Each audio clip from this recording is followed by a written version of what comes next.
Hello and welcome to Byju's Exam Prep IAS. I welcome you all to today's class of internal security, class number 4. I hope all of you are doing well. We'll wait for a couple of minutes, let everyone join in the class, and then we will begin. Thank you so much.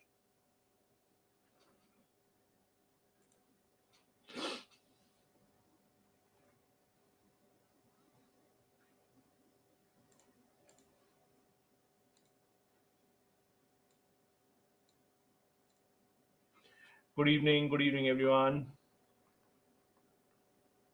Hello, Golapalli, good evening, Priyadarshini.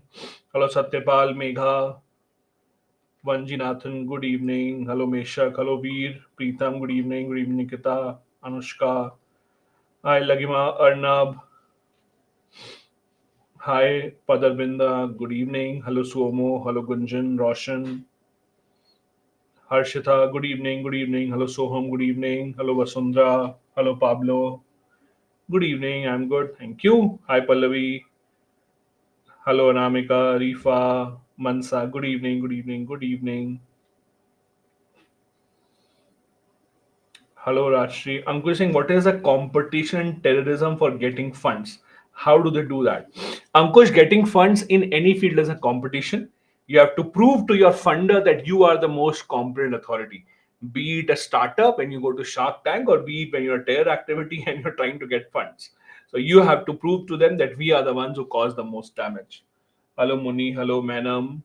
Hello, Sakshi. Good evening. Hello, Mansa. Shrikant. Good evening. Good evening, Sakshi. Hello, hello, hello. I'm good, guys. Thank you.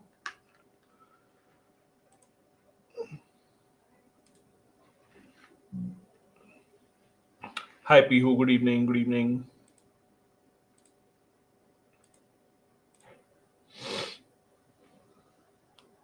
Hi, Prabjot.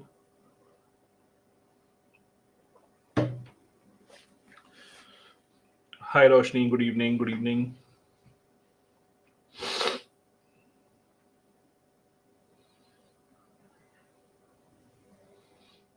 Prabjot, no, I'm not from Punjab. Good evening, everyone. Good evening. Good evening. All right, then.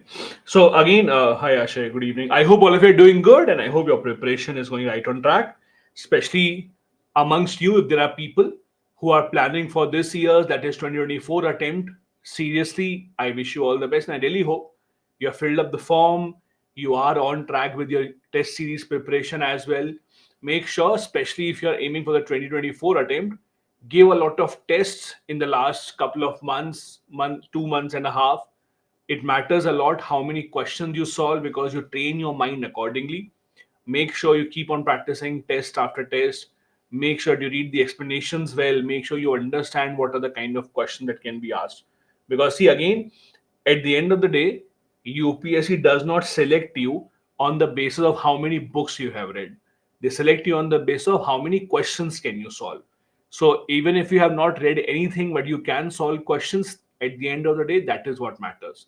So in your reading and learning, please don't forget to practice tests. Please don't forget to practice questions, because that is where you will learn how to actually eliminate options. You will learn how to attempt questions. All right, then. So, looks like a good time to begin. Yesterday, we had started our discussion on terrorism.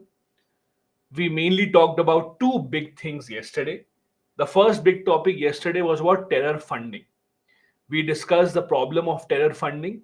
We discussed how nations around the world are trying extremely hard internally and also collaborating with each other to cut down the terror financing. It is believed all around the world that the most effective way to cut down on any kind of terrorism is to cut down the funding part of it. We discussed the different definitions of terror funding. We also discussed what are the ways in which the terror groups actually get their funding, from some countries openly funding terror groups as a part of their foreign policy, to the terror groups running some kidnapping racket or selling some illegal things over the border to the other countries. All of these are ways in which terror groups get their funding. There is also the rise of cryptocurrency. There's also the issue of fake counterfeit notes. All these come into play when we talk about terror funding. We discuss about how the government of India specifically is trying to curtail terror funding. the different types of laws that we have in place, and also at the international level, what is being done. We discuss about the collaboration amongst the different nations at the UN, and also mainly the FATF, Financial Action Task Force, that releases the grey list and the blacklist. We discuss how these lists are not binding, but these lists are an indication to the other countries that if you are trying to give a loan to any of the countries in this list, your money may go into the hands of the terrorists. It may not be safe. The second big topic that we discussed yesterday was the Khalistan issue. We discussed the beginning of the Khalistan issue, the beginning of this discontent in Punjab, starting from the partition, how most of their fertile land, a lot of their land had gone to the side of Pakistan. Then the demand for a separate Punjabi speaking state started, that led to the division of the state, creation of new states such as Haryana, such as Himachal Pradesh. Later on, there were issues about who will take Chandigarh as their capital city, who will control most of the water sources, the river issue that still remains. Then we saw how politics ruined the entire state in the beginning of 1990s, how the political parties at the center started to support certain leaders in order to win elections, thinking that people will support them. But then the situation got out of control.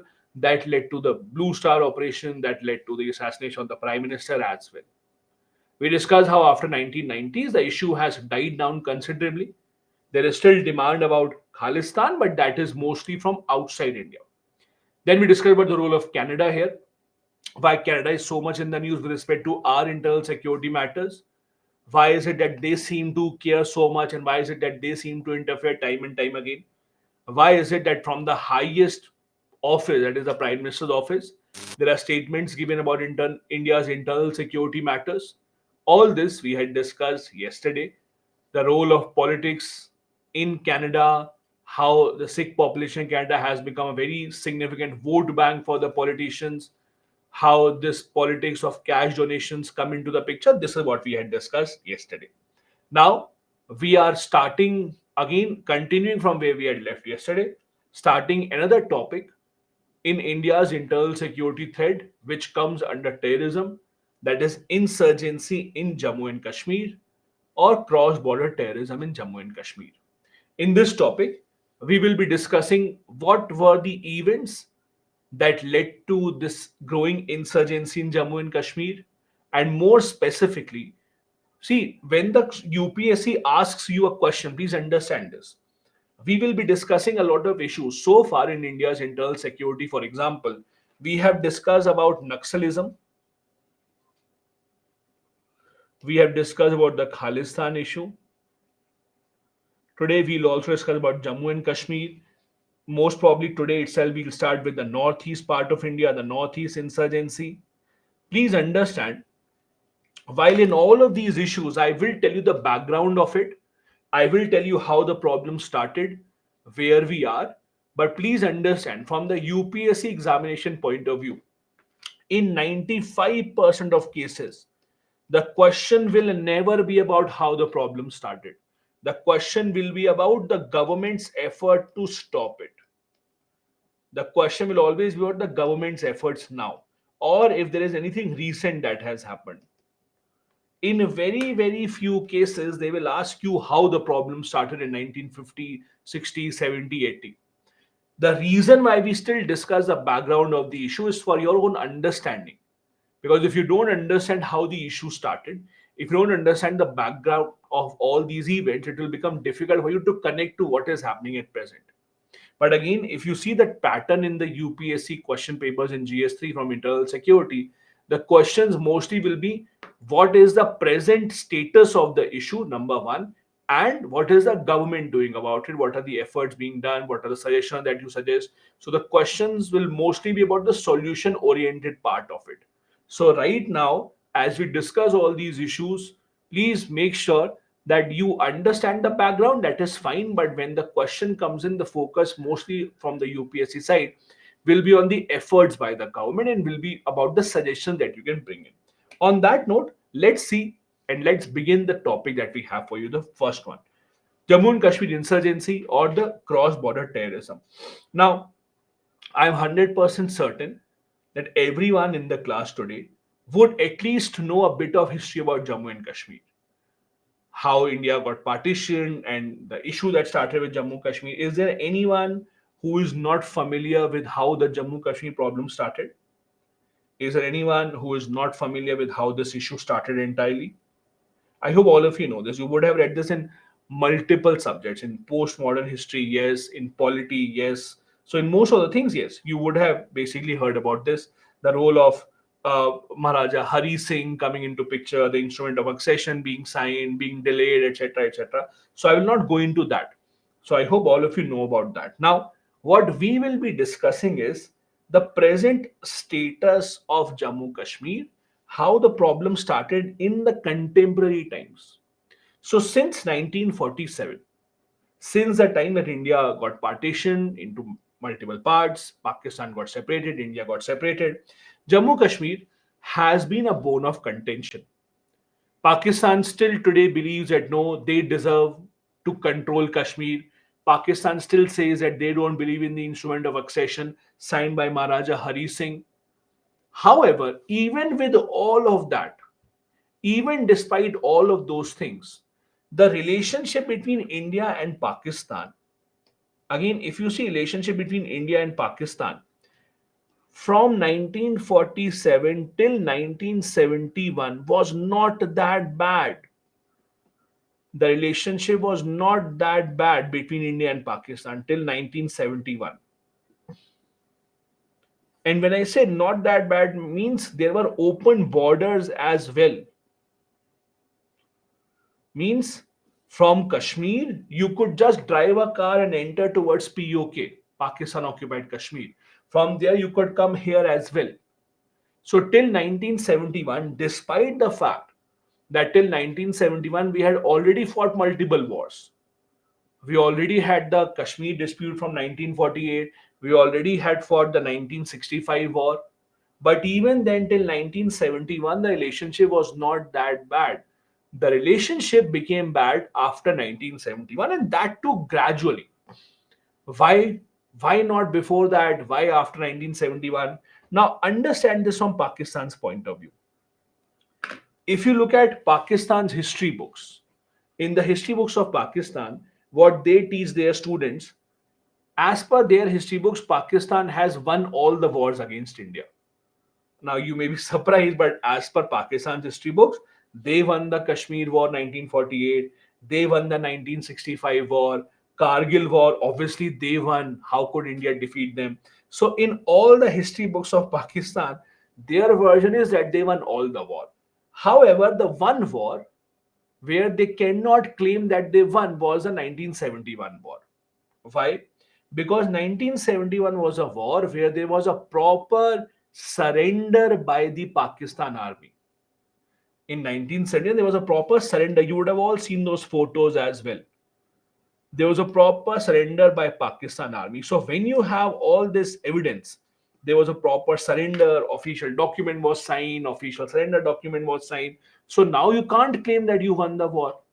That is why, interestingly, whenever you see any movie which is on India Pakistan theme, and you see Pakistan as villain, you will always see people on Pakistan's side or terrorists or military on Pakistan's side. They always say, "I have to take revenge of 1971." They never say I'll take revenge of Kargil. They never say revenge of 1965 because that is the war that they won. So why will they take revenge of something that they won? They only want to take revenge of something that they lost. So what they say is that we want to take revenge of 1971. You will see this on all the movies. So what happens here is 1971 there was an official surrender. Now please understand this is a very very very big thing. After World War II, very few wars have seen a proper surrender. Very few wars have seen a proper surrender after World War II. Because most of the wars end when you are losing, you just run away. There is never an official surrender. Please understand. Official surrender means you sign on the document that yes, I have lost the war, your army is captured as prisoners, then we will decide what to do. So, this surrender was a very, very big thing. It's very rare after World War II. Surrender has never happened. Very few surrenders have happened. For example, when America went to fight in Vietnam War, It's believed that America lost the Vietnam War. But no, there was no surrender. They just ran away. When America went to Iraq, they attacked Iraq. There's no surrender treaty anywhere. When they went to Afghanistan, they ran away recently. No treaty, nowhere. So when you sign a treaty, it's a very big deal. So when Pakistan signed this treaty of surrender, it broke all this pride that Pakistan had or Pakistan army had. That is when the relationship between the two sides started to deteriorate slightly. But even then, again, relationship was not that bad. It was in 1970s and 1980s that Pakistan, and remember I told this to you yesterday as well, Pakistan started to deploy a new strategy. The new strategy was proxy war. The new strategy was proxy war. Oh, by the way, since most of you have joined, I was waiting for 15-20 minutes, let everyone join in. So now that everyone has joined in, I have an important announcement. I will not be taking the class tomorrow. I have a health appointment, a doctor appointment, an urgent thing where I have to attend. So I will not be taking the class tomorrow. So in that place, I will take the class either on Saturday or on Sunday. Now I'll give, I'll do this democratically. I'll give you a poll. You tell me which day you prefer, Saturday or Sunday. So I'll give you a poll. Don't worry. You decide. I am not going to say anything. I'll give those who say Saturday, press one. Those who say Sunday, press two.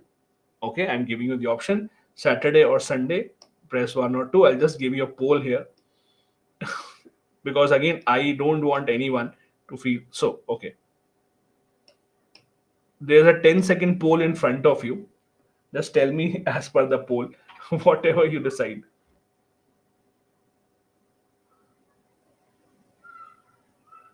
Okay, so the result is in front of everyone. 66% people have said Saturday. So we are locking Saturday.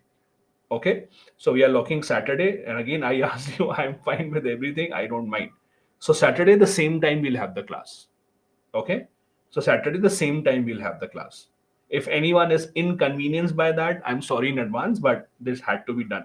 So Saturday, same time, we'll have the class. Please remember, I will remind you once again when we end the class, but once again telling you we will not have a class tomorrow. Instead of that, we will have a class on Saturday, same time, same time, same time. The time that we have, 5 p.m. Morning I can't take it, but at morning I have another batch going on. So that morning I'm occupied anyways. Okay, so we leave that out of the way now. Okay, so let's go back to where we were. So we were about how the Pakistan issue deteriorated, how it became bad. Now, as I said, the relationship between India and Pakistan started to deteriorate mainly in 1970s, 1980s. That was a time that Pakistan thought that they have the power to raise a proxy war. Remember, I told this to you yesterday. This is the time that Pakistan gave birth to Taliban. Taliban was invented. Taliban was a joint venture kind of a thing between the US and Pakistan. Both of them gave them training to fight against USSR. Pakistan was very proud of Taliban. They thought, oh, we can control them now. So Pakistan started doing the same thing towards India. And what they did not realize was it has been proven in history, no matter how powerful you are, it has been proven multiple times, no matter how powerful you are, no country has ever been able to win a two front war. Two front war is almost impossible to win. Two front war means when you're fighting two enemies at the same time, at two different sides. For example, if it would have been India, let's say we have a war with China and with Pakistan at the same time, that's called a two front war. In the history of the world, it has been seen no matter how powerful you are, two front war will always be very damaging. Pakistan somehow thought they will win a two front war. They will deploy Taliban towards Afghanistan and then they will do the same towards India. But again, that is what started Pakistan's decline.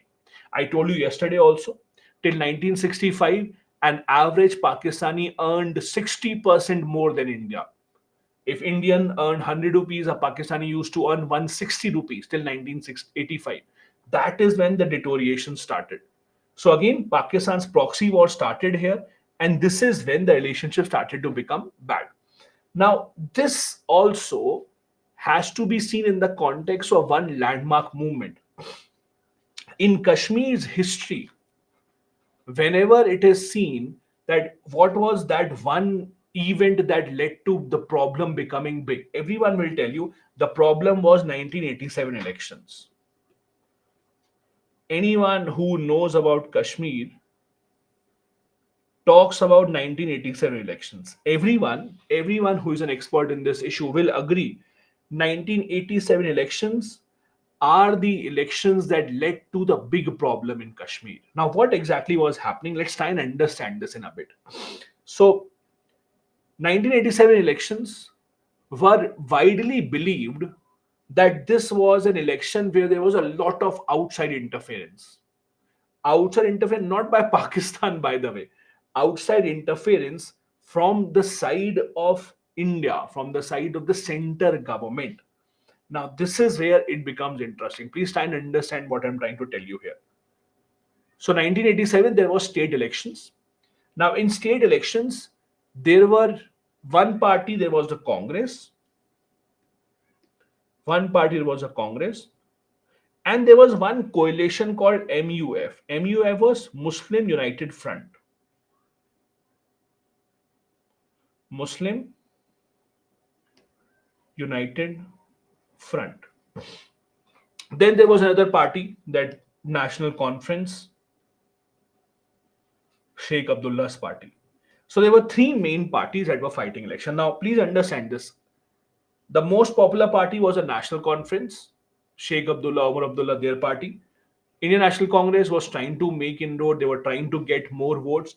And then all the local parties had come together to make a coalition called the Muslim United Front. Now, the problem was after the election results, what happened was Muslim United Front and the Congress, both of them got about 20% votes, 20-21% votes. But interestingly, in these 20% vote, they only got 4 seats, while Congress with their 20% votes got more than 20 seats. So no one believed it. No one in the local state in Jammu Kashmir could believe that how could Congress get so many seats? It is just not possible. Everyone thought that there's something wrong happening. There is no possibility for, because Congress never had such a big support. Congress was never such a big party in Jammu Kashmir, so everyone thought that how can they get so many seats? And then there were rumors that started that prime minister, well, there was Rajiv Gandhi at that time, Congress prime minister.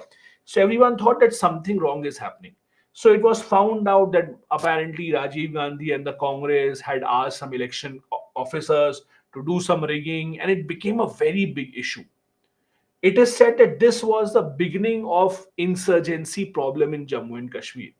This was a beginning of how the local people in Jammu and Kashmir started to think that the center government is interfering in our daily life, that the center government does not want us to choose even our own government. And that is when it is said that a lot of youth from Jammu Kashmir started to go towards and be attracted with extremist activities. Pakistan also thought that this is a very good time for me to start interfering. Pakistan also started increasingly interfering in the end of 1980s. A lot of money was sent in through ISI. A lot of illegal immigration happened. Many people came in. They started influencing the local youth, started telling them, see, the government of India will always interfere with your life. If you want a better life, come to us. We will help you. We will give you training, etc. That was again the beginning of the problem. Now, there are multiple reasons that you can try to point out that led to this issue, but again, it's a collection of all these reasons. Bad governance. If you look at Jammu and Kashmir, very recently, do you know that very recently, after I think about 1.5 year ago only, the state had its first ever shopping mall. Do you know that? Jammu Kashmir, which is a big state, it's not a small state by the way. If you look at the area, it's a big state. And when it combined with Ladakh, it was a very big state. Very recently, the first ever mall opened up. So obviously, there is bad governance. There is politics at play, everyone wanting to control it. Also, there's a perception of domination of politics by one family. Now, what is this one family thing? So, like most other states, in Jammu Kashmir also, there are mainly two families that come to power time and time again. So there are two main political parties basically. There are two main political parties. One is the National Conference,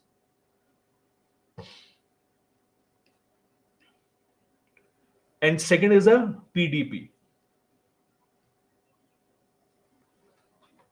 People's Democratic Party. So these are the two main parties in Kashmir. Now, these both of these parties are run by specific families. So, for example, the National Conference is mainly run by the Abdullah family,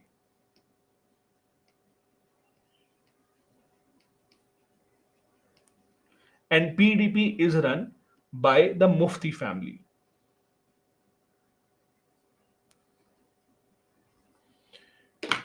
Amongst these, if you see the one family that is much older, that is the Abdullah family. So see, PDP is People's Democratic Party. So Abdullah family, they are the ones who have been dominating the state politics for a very, very long time.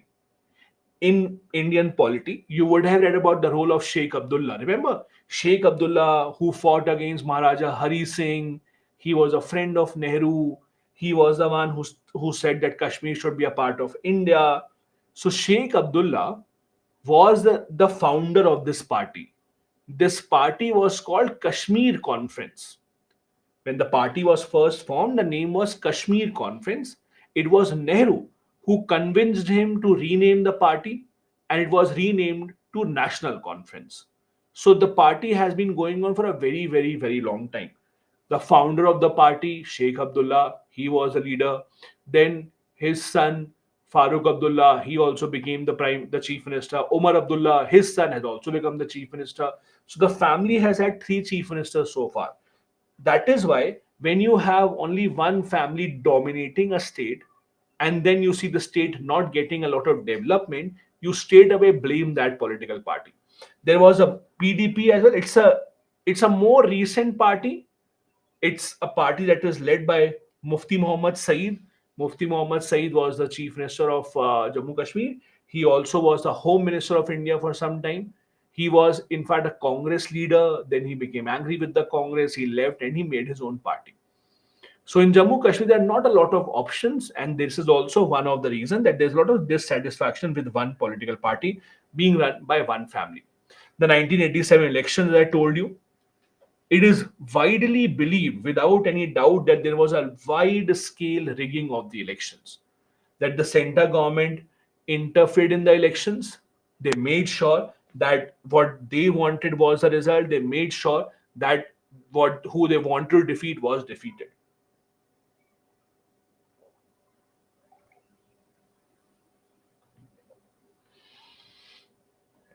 Then the Mujahideen infiltration.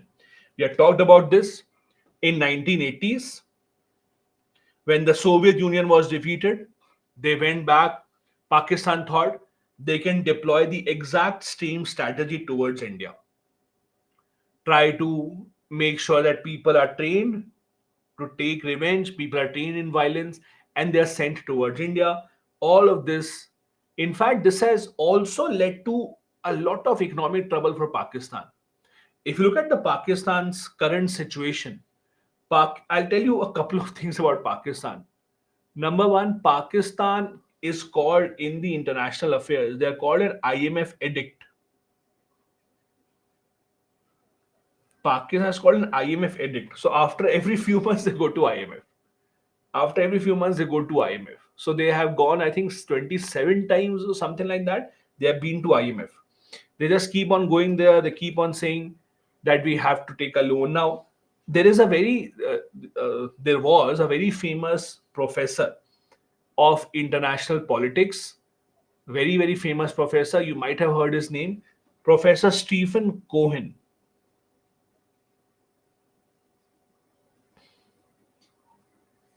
Professor Stephen P. Cohen was a very, very famous professor that died very recently of international relations, international politics. He was an expert in India Pakistan relations. He had done a lot of research in India Pakistan relations. He had written a lot of papers, a lot of books also on this issue. So I'll tell you a couple of things about him. First thing that he had about him was, the first thing he said was that the way that Pakistan negotiates with the world is very interesting.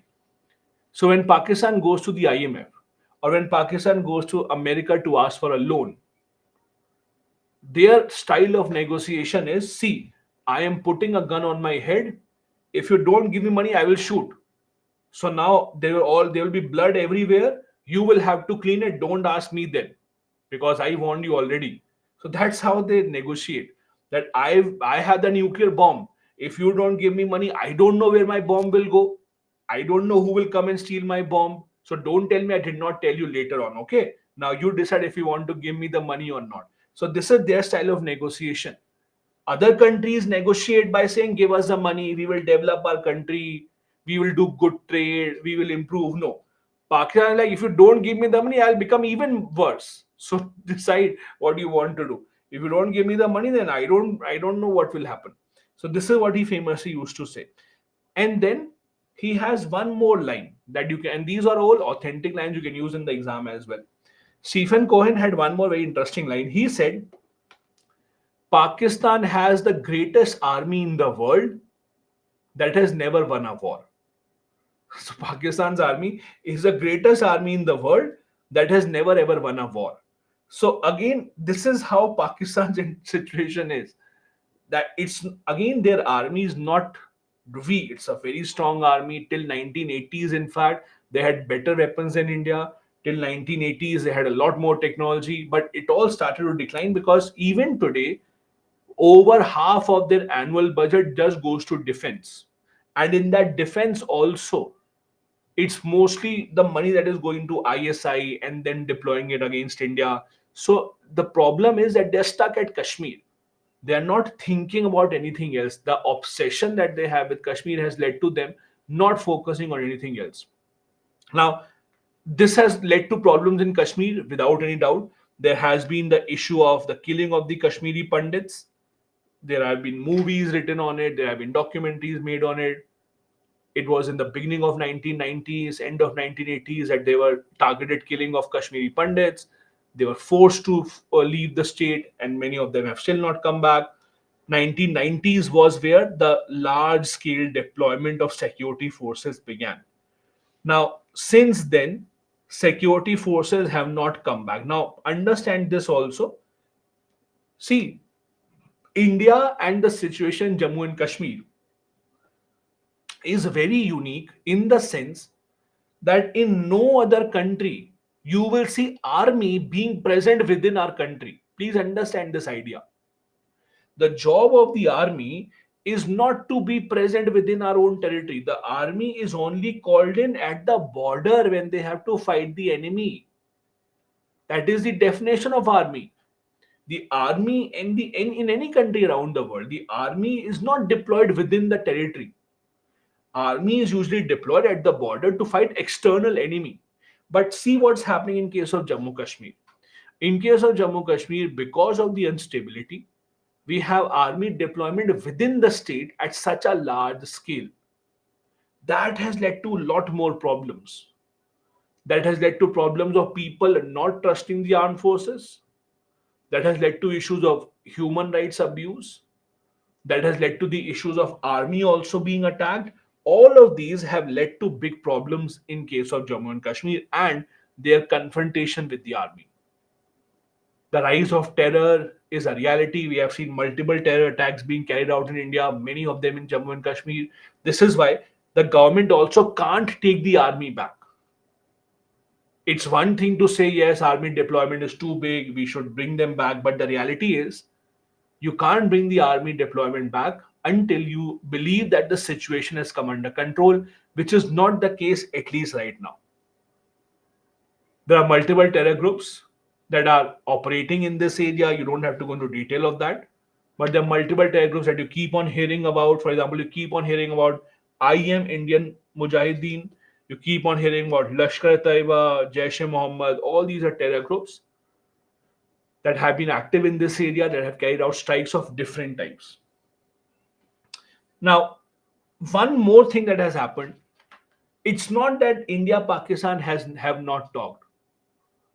For example, So far, there has never been a time period, please remember this.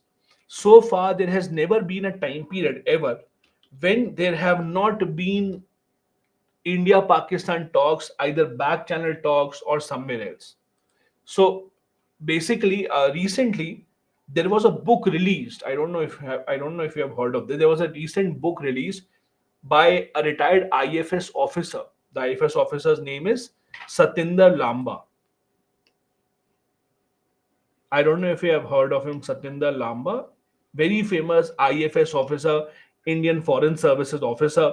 So basically, what happened was he died, in fact, a couple of years back, but his book that he was working on just released. So what happened was that he released a book in which he actually talks about India-Pakistan relationship. He worked under multiple prime ministers. He worked from Indira Gandhi till Dr. Manmohan Singh. He worked under all the prime ministers. He says in his book, and this book is official, it is written by, the foreword is written by Ajit Doval, so Government of India also approves it. Those who are asking for the book name is In Pursuit of Peace. In Pursuit of Peace. That is the name of the book. Very, very good book, very recently released.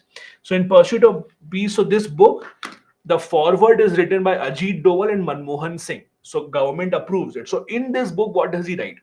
He says that he has worked under all the prime ministers since Indira Gandhi till Dr. Manmohan Singh.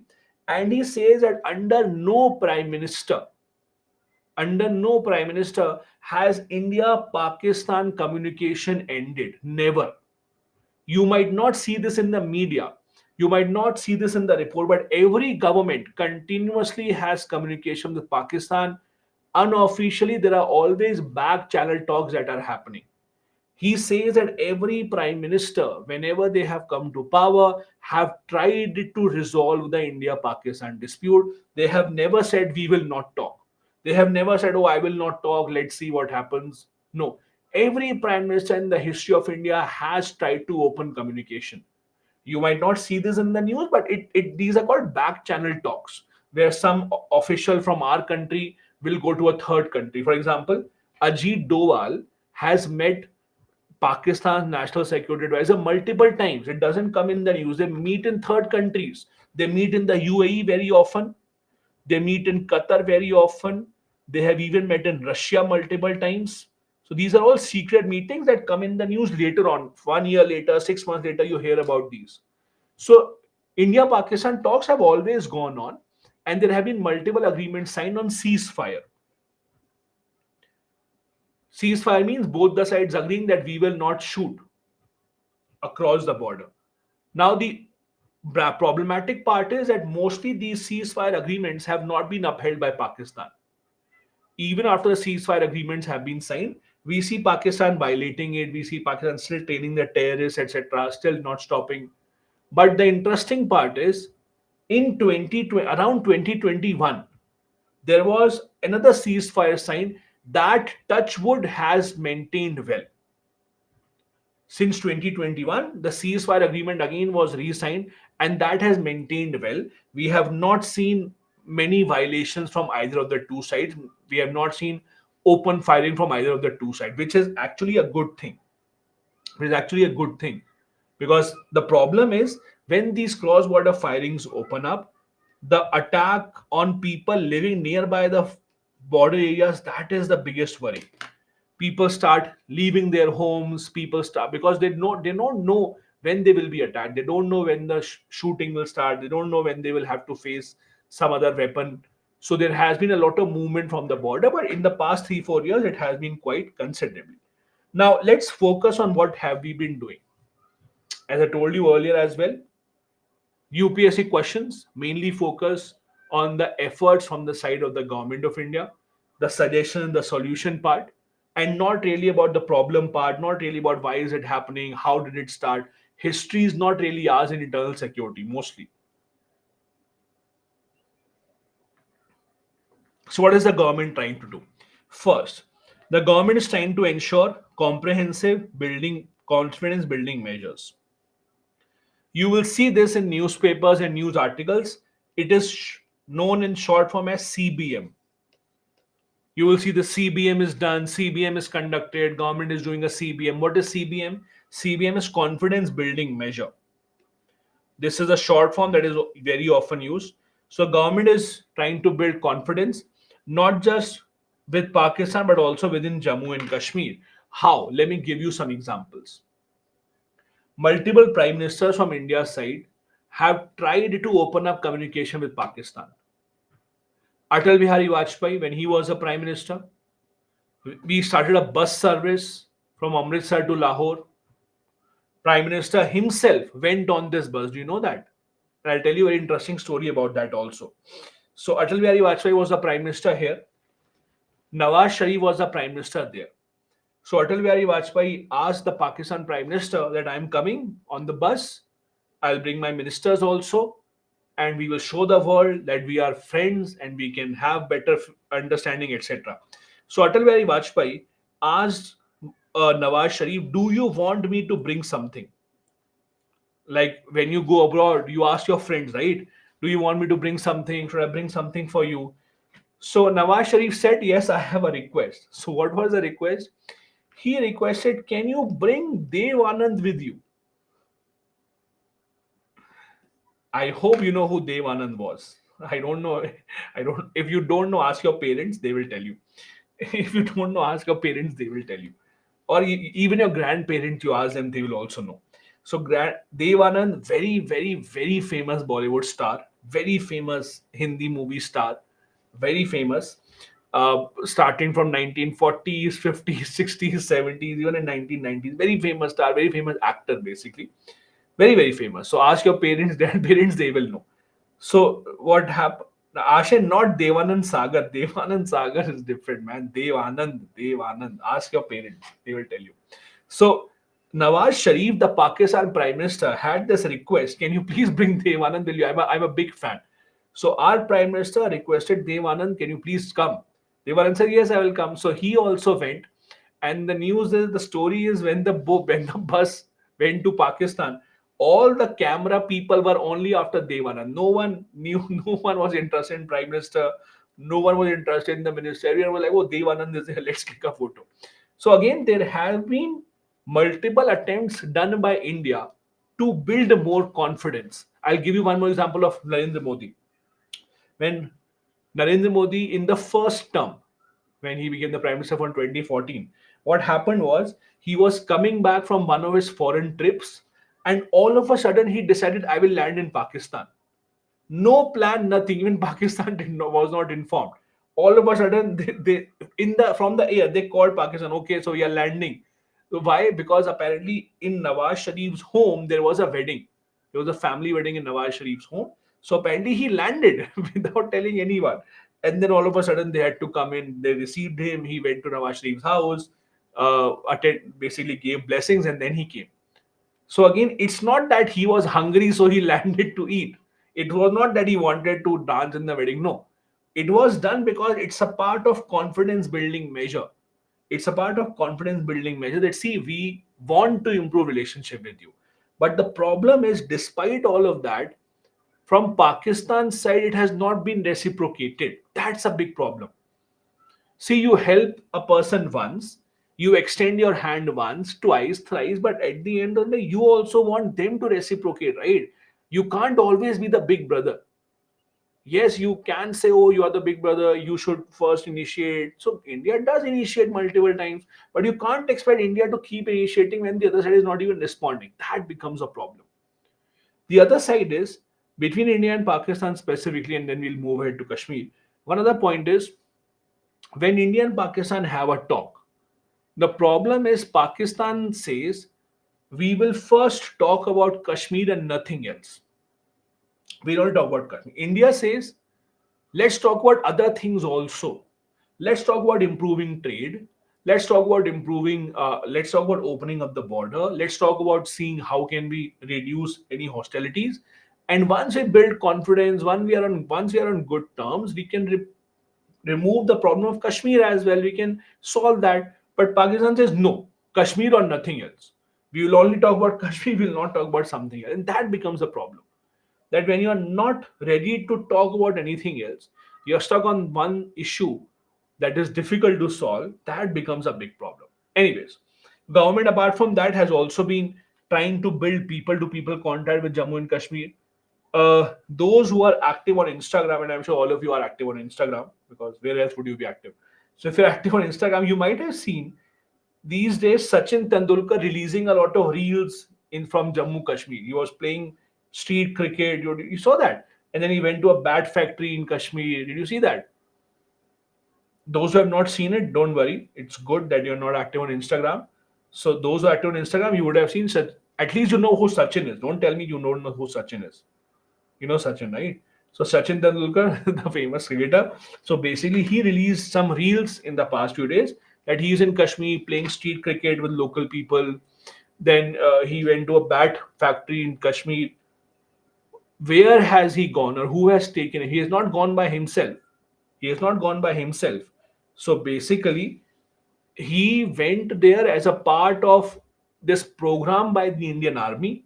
What Indian Army is trying to do is Indian Army is building confidence among the people by bringing in famous people and interacting with the common people.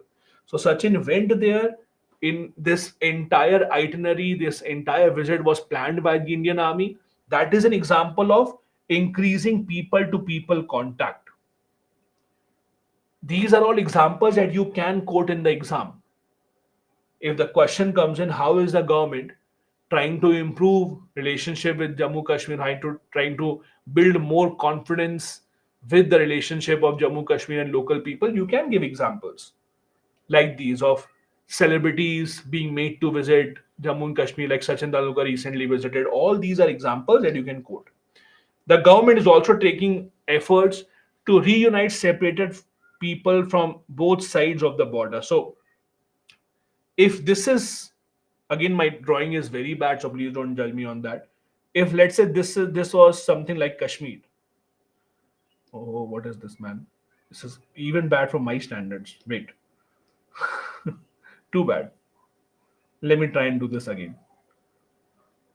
So see, drawing a map is a very dangerous exercise, man. You never know what will happen to you. So anyway, I'll try and do that.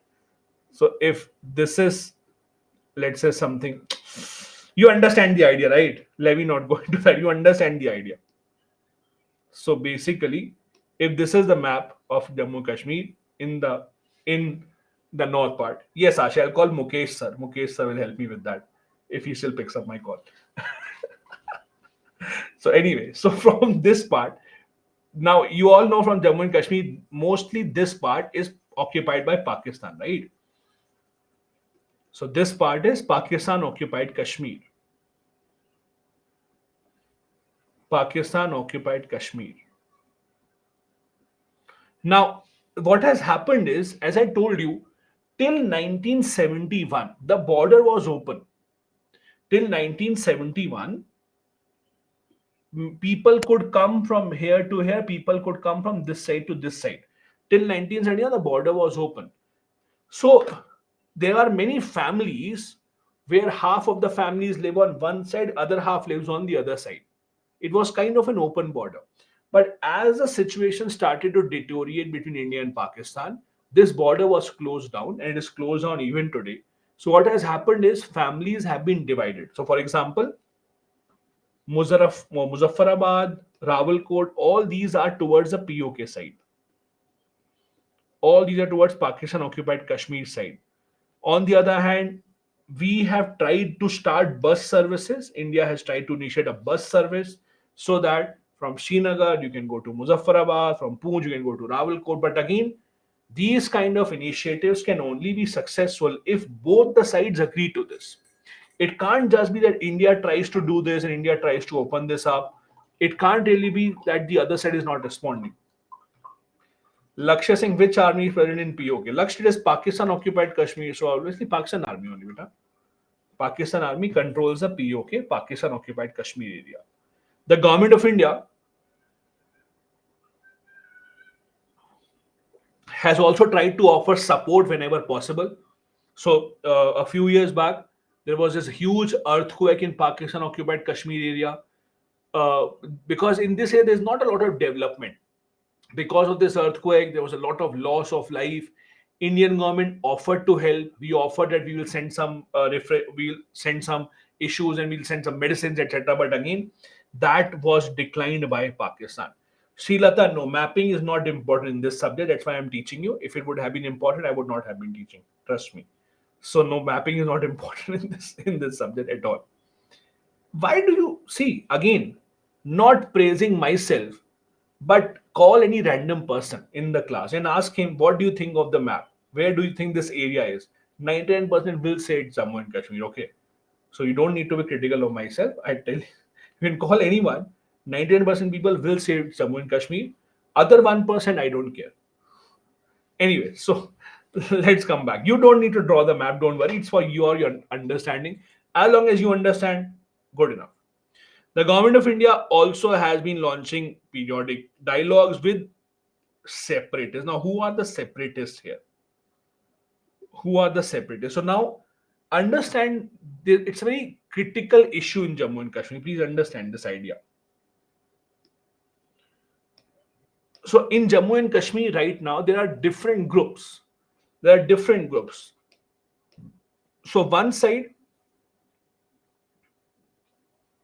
that obviously is Indian supporter.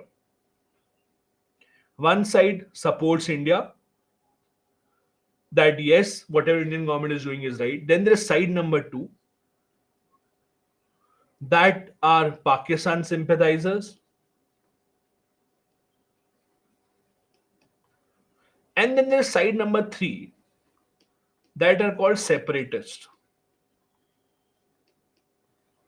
Separatists, as the name suggests, want to have a separate Jammu Kashmir, not a part of India, not a part of Pakistan, but a separatist Jammu Kashmir.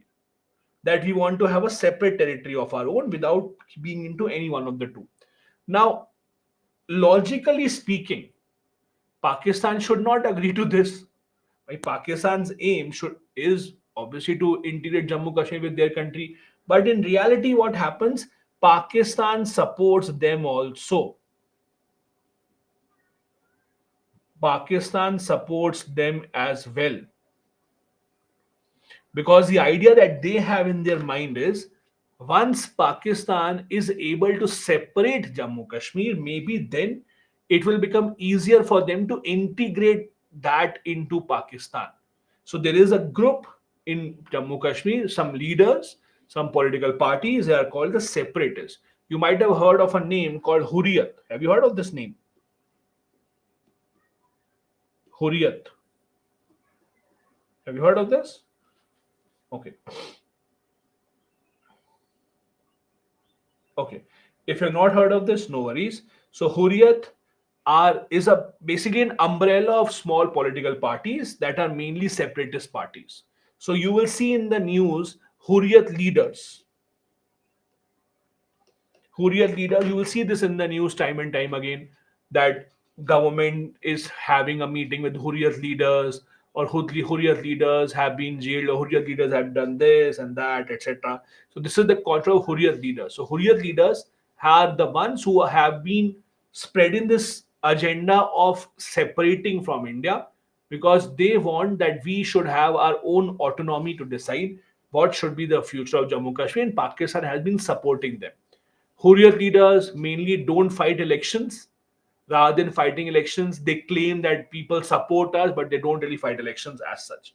Anyways, one other thing that the government has been trying to do, and something that has picked up very, very well recently, is infrastructure development.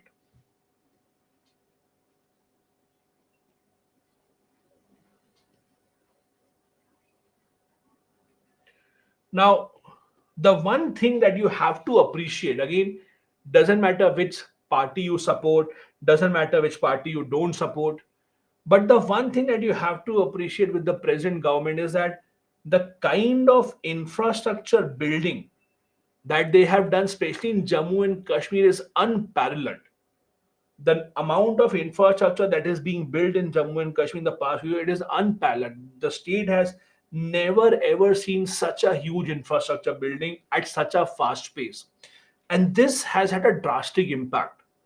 Now, I'm not saying this infrastructure building is just for, let's say, common people for their jobs, etc. The infrastructure that is being built is a mix that the army can also use it and the common people can also use it. But again, the kind of money that is being spent on infrastructure right now in Jammu and Kashmir is unparalleled. I'm sure all of you would have saw this news of this huge bridge, the huge railway bridge that was just opened up. Remember this? It was in the news. It is over which river? It's said to be taller than the Eiffel Tower as well, over Chenab River. Saw this. If you have not seen this, please, please, please Google it. Just Google railway bridge over Chenab River. You will see the photo and you will be absolutely proud of what the engineers have been able to achieve. For all the criticism that engineers have to face, the some things that they do is truly amazing.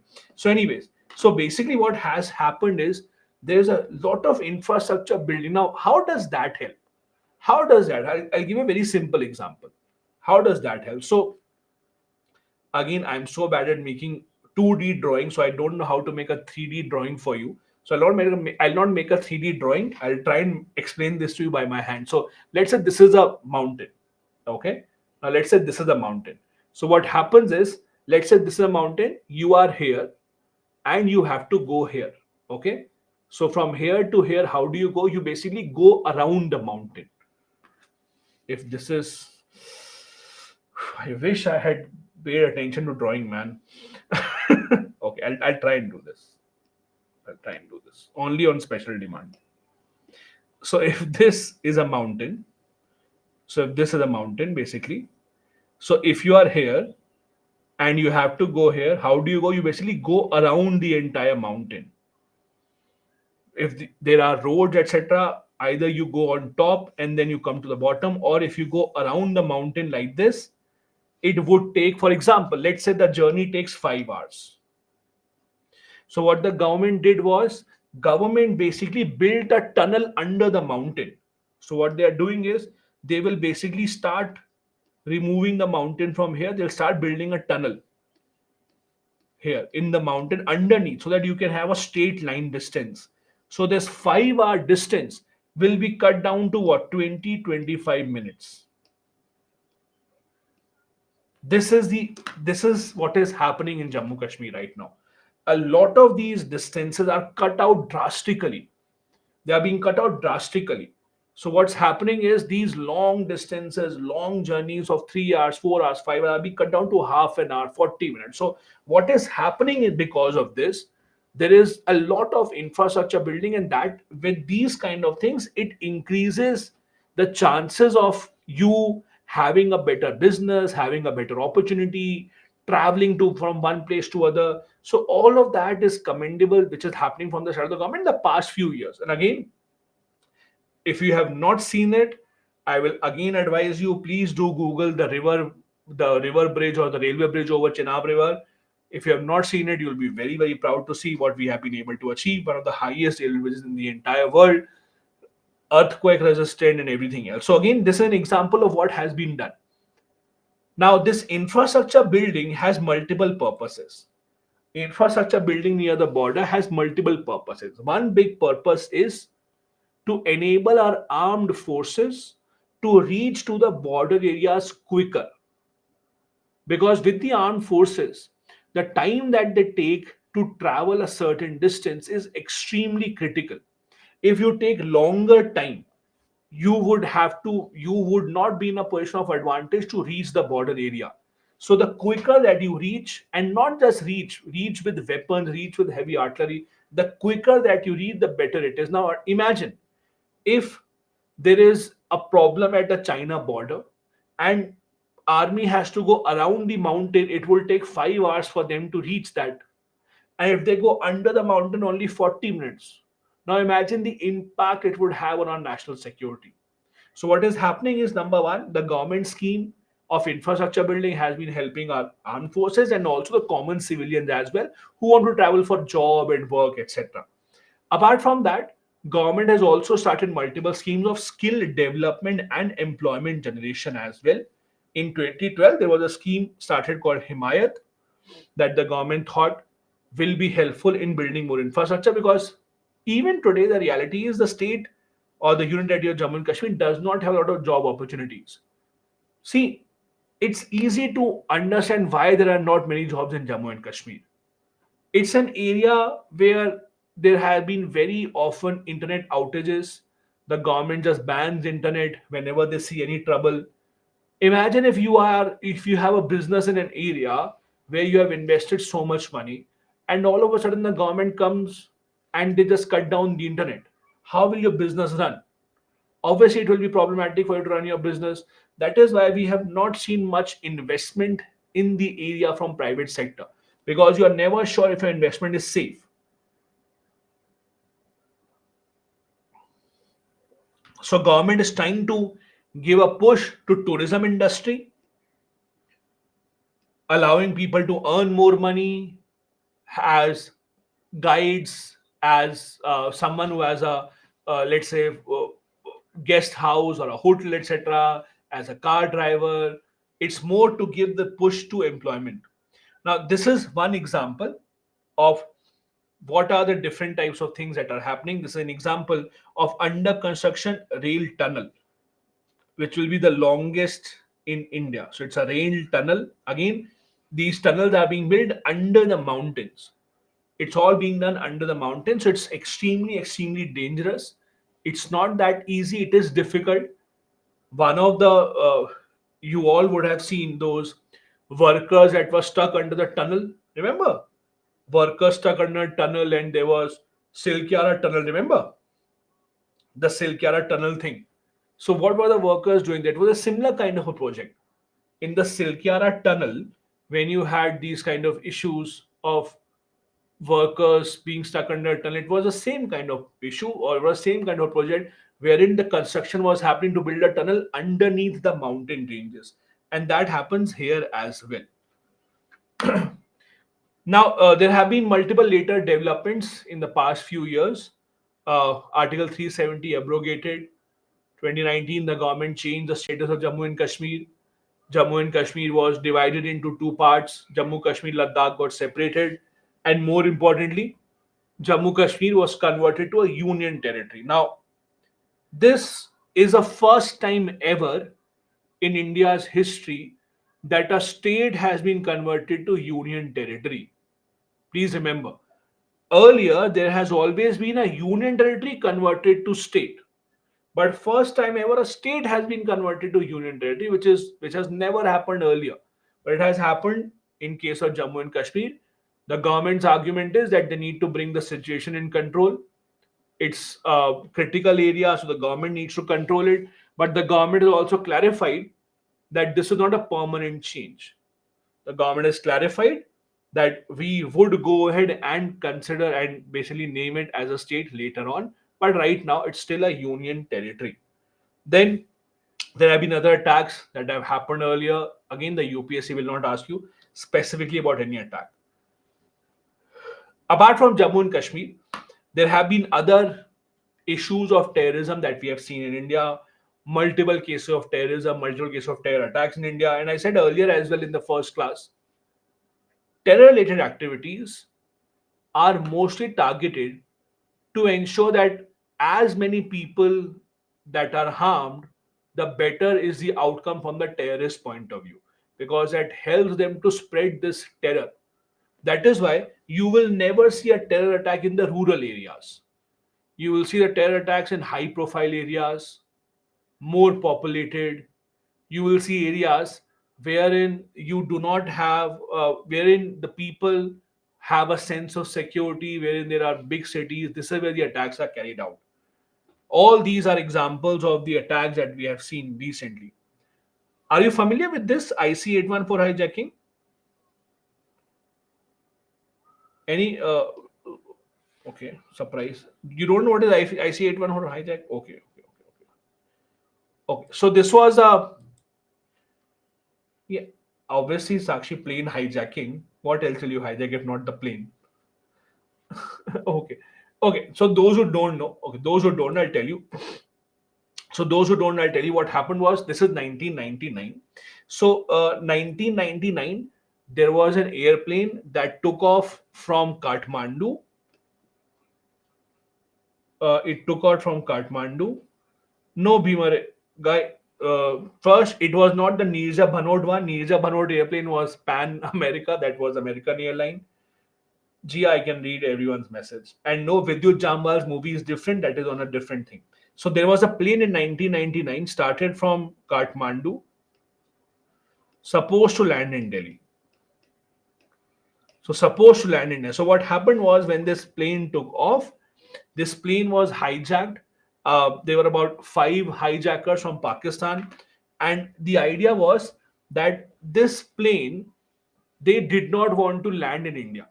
So basically, the idea was that they wanted this plane to go to Pakistan, to go to Afghanistan, etc. So again, it's a very interesting story of what happened when this plane took off from Kathmandu. The airlines, the pilots were told by the hijackers, "Don't land in India, go to Pakistan." So what happened there was that the pilots were very knowledgeable. The pilots knew that if we take the plane outside India, then it would be very problematic for us to be saved. The pilots thought that the only way in which maybe the government can save them is if we are within India. So what happens here is that the story goes that the hijackers ask them to go somewhere. Pilots say we don't have petrol. We only they say our airline doesn't give us petrol. There's only petrol till Delhi. If there's no oil in the plane will crash. So no, we have to land in Delhi or we can't go even further. We have to refuel.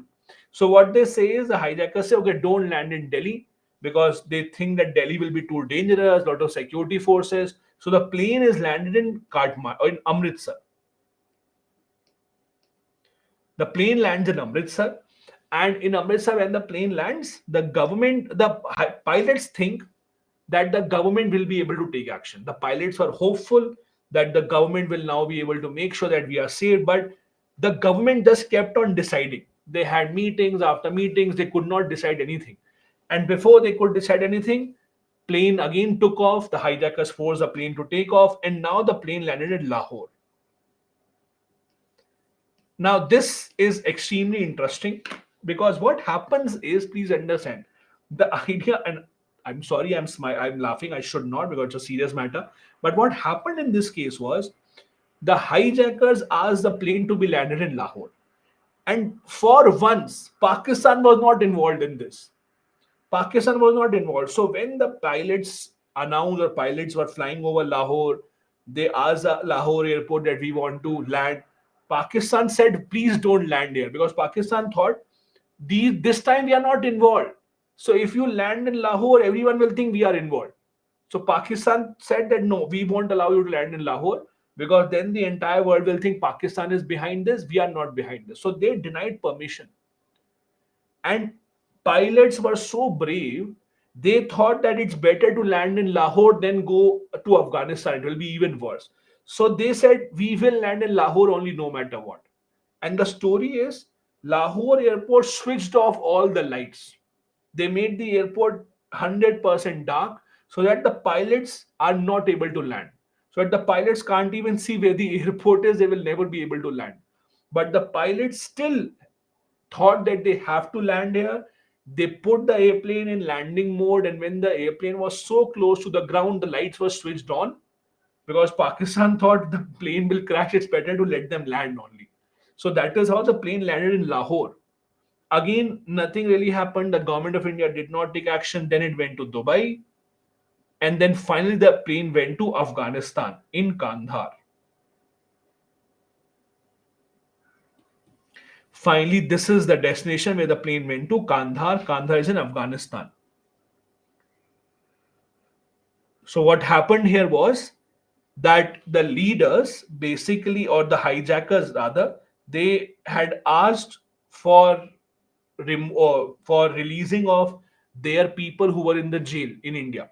So the India had arrested some very big terrorists, etc. So Taliban basically, or these hijackers, wanted that these people who are in the jail should be released. The government of India first denied that. From the government of India side, there was a minister who was sent. There was a minister, Jaswant Singh. Jaswant Singh used to be the finance minister in Vajpayee government. When Atal Bihari Vajpayee was the prime minister, he used to be the finance minister. So what happened was he went there to negotiate, but again, in the end, India could not really do anything. Ultimately, three terrorists were released by India. Ultimately, three terrorists were released by India. India had to basically release them. One of them is Masood Azhar. You might have heard this name. One of these terrorists is Masood Azhar, most wanted terrorist in the world even today.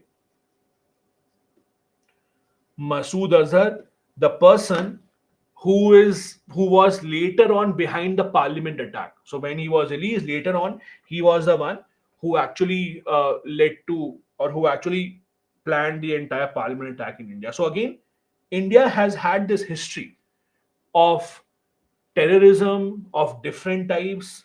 There have been terrorism of airplane kidnaps, and there are other things as well.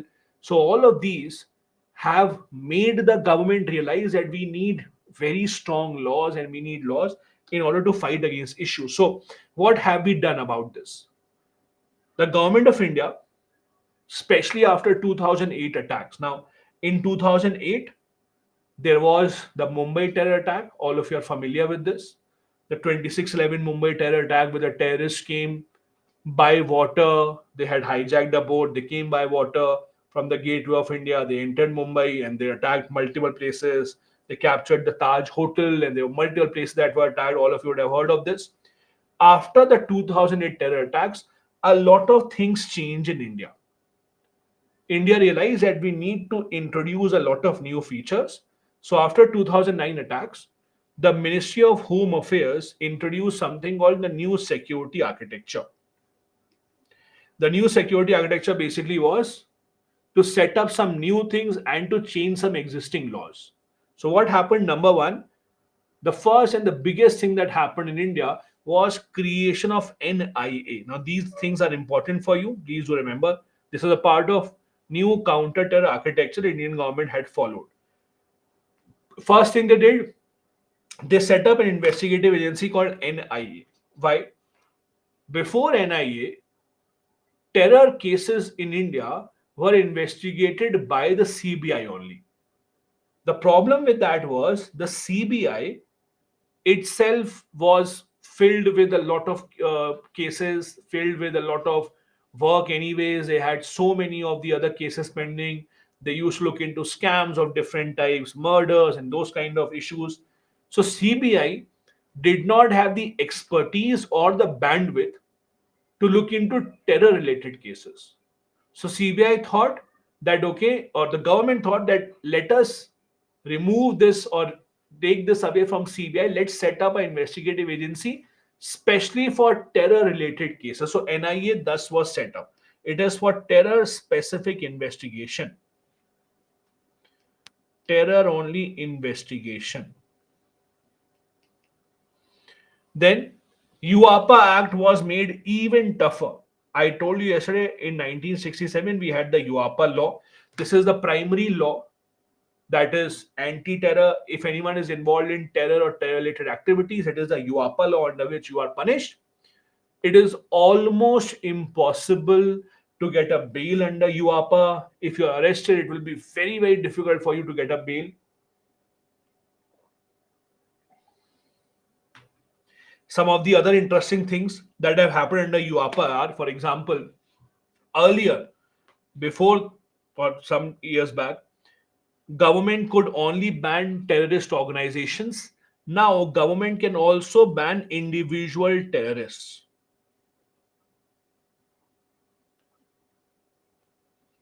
Government could earlier ban only terrorist organization. Now individual people can also be termed as terrorist organization. Now tell me one thing. You keep on hearing this in the news that the government has banned this organization, right? What do you mean by this exactly? Banned an organization. What happens when an organization is banned? What happens in an organization is banned? What do you think? Yes, Dwaipayan, the people were released. Can't operate in India, but they can still hide and operate, right? Abandon, capture, no fine. Okay. So basically, the idea is number one, obviously, they can't exist officially. Officially, they can't exist, number one. Also, anyone working for this, so anyone working here, anyone supporting it, anyone funding it, all of these become criminal activities.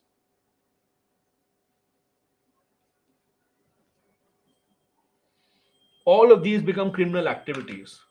If an organization is banned, obviously people in the organization can come out, make one more organization by a different name, and people do that. One of the things that whenever an organization is banned, not just in India, anywhere, when an organization is banned, what do the people do? They just come out and make some one more organization. So government has to again keep an eye on these people also. Anyone who is supporting them, anyone working here, anyone funding them, all of them are considered a part of criminal activities that is under UAPA law. Then the government also set up something called National Counter Terrorism Center. Anyone who has heard of this?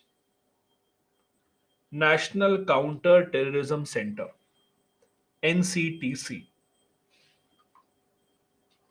Any idea what is this? Okay.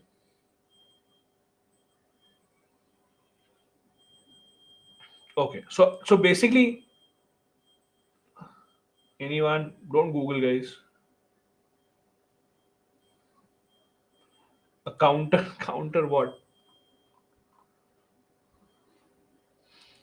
Okay, I'll tell you. So basically, what the government did was government had already created the NIA.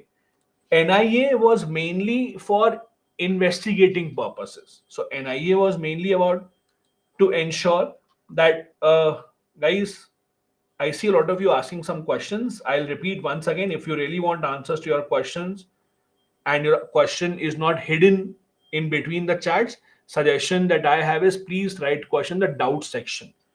When you write it in the doubt section, it becomes better, easier for the SME to see and easier for the SME to reply as well. So what was NCTC? So basically, as you can see here, it's an agency for coordination for terror related activity. So basically, NIA will look into investigation. Then this center will be the one that will basically kind of a coordinating center for all the different forces. So for example, the CBI, if they have to conduct a raid, NIA, state police, etc., all of them can come here and can work together. It is something which is kind of a force. People working here will get a lot of power to arrest people. They can search places, they can have search warrants also. They will coordinate all the terror related investigations happening in India. It is based on the idea that other countries also have. For example, in US and UK, we also have something. For example, US has something by the same name, NCTC. US has the same thing, National Counter-Terrorism Center. UK also has something similar. UK has something called Joint Terrorism Analysis Center. UK has something called Joint Terrorism Analysis Center.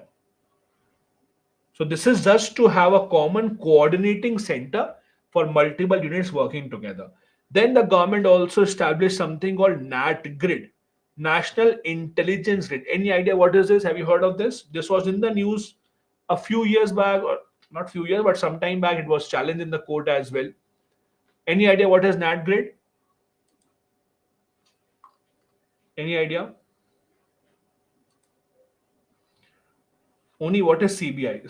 See, CBI can't be the answer. What exactly is NAT grid? What do you think?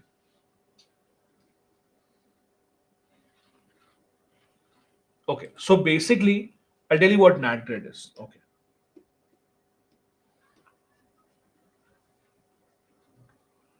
See, one big problem that we have in India, the one big issue that we have in India is our police is under the state government. So a lot of times, one police of one state is disconnected to the police of the other state. Now, what do I mean by this? When I say police of one state is disconnected with the other state, what happens in this case actually is that the police, let's say in Assam, a crime was committed. Okay. Now, when the crime was committed, Assam police investigated it. They wrote an FIR also. When the person was arrested, they took fingerprints of the person also. But then the person was released from the prison and they forgot about it. Now, when the same person is caught in some other state, they would not have the record of this person because the record are with Assam. They have not shared it with other states. So if a criminal is caught in one state, their biometric data, their information is saved in one state, other states don't know about it. So the coordination becomes very challenging. This is where NADGRID comes into the picture. So what NADGRID does basically, it collects a database of thousands of police stations across the country.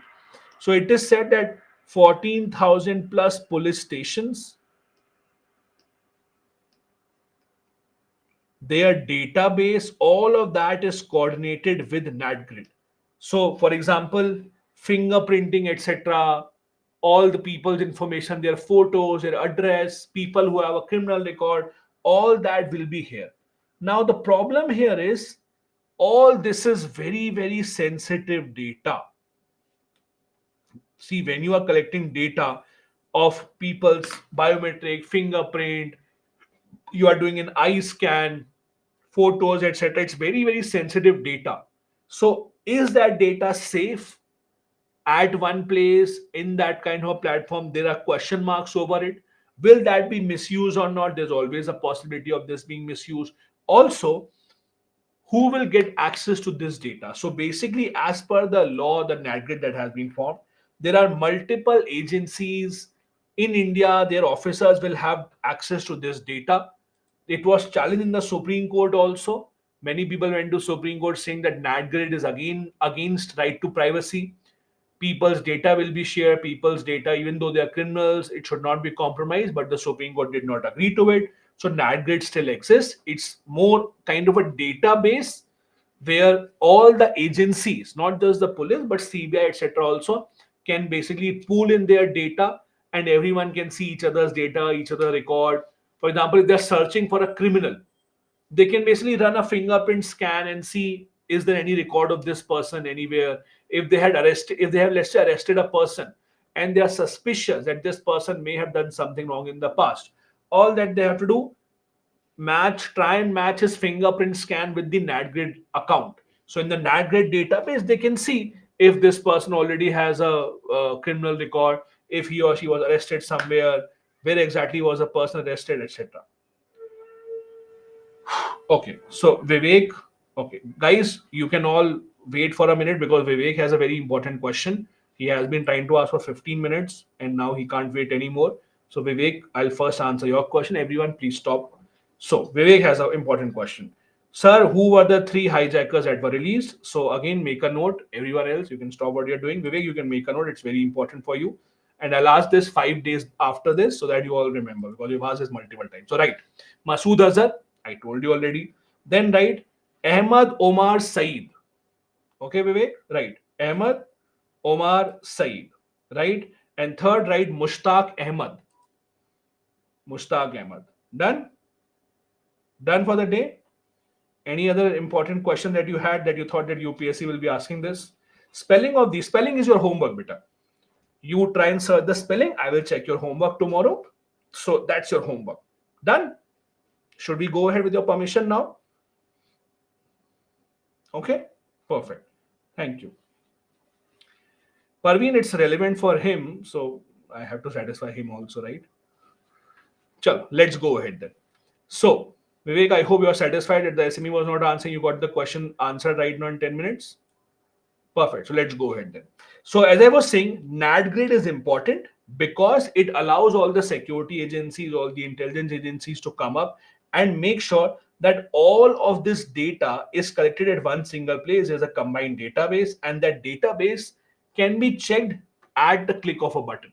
Because again, having segregated data is extremely problematic, and this is why most of the criminals run away. Just a second. Yeah. Apart from that, so these were the agencies that have been set up and different centers that have been set up. Apart from this, the government of India has also made multiple laws in the past. You don't have to go into details of all of these. The laws that we have is NSA, National Security Act. This is usually against anyone who harms the security of India. TADA, it has been lapsed, now it doesn't exist. POTA, again, it has been repealed in 2004. These two laws were considered to be too strict. These two laws were considered to be extremely, extremely tough. So tough that the government had to face a lot of opposition here. Many people said this will lead to, and this has led to, human rights abuse. Many people said that the government should remove the laws, and the government did remove it eventually. The one other law that you keep on hearing in the news time and time again is UAPA.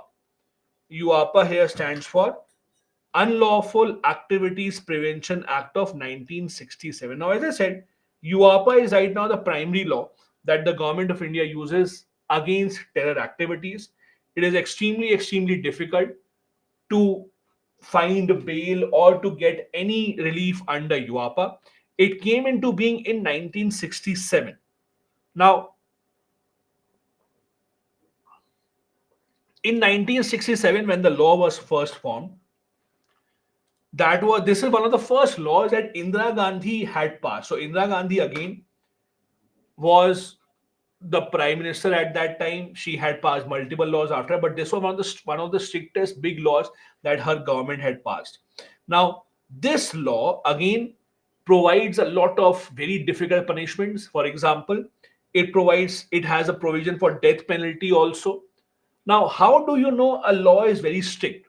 I'll give you an idea. So when you say it's a strict law, what do you mean by this? When someone says the law is very strict, what exactly do you mean? So basically, how you define a strict law is number one, how difficult is it to get a bail? How difficult is it to get a bail? Number one. Number two, the other issue that remains here or that decide whether or not the law is strict in this case is, in such cases, how long can you be in the prison without any charge sheet? So, in prison without charge sheet, that also is very, very important.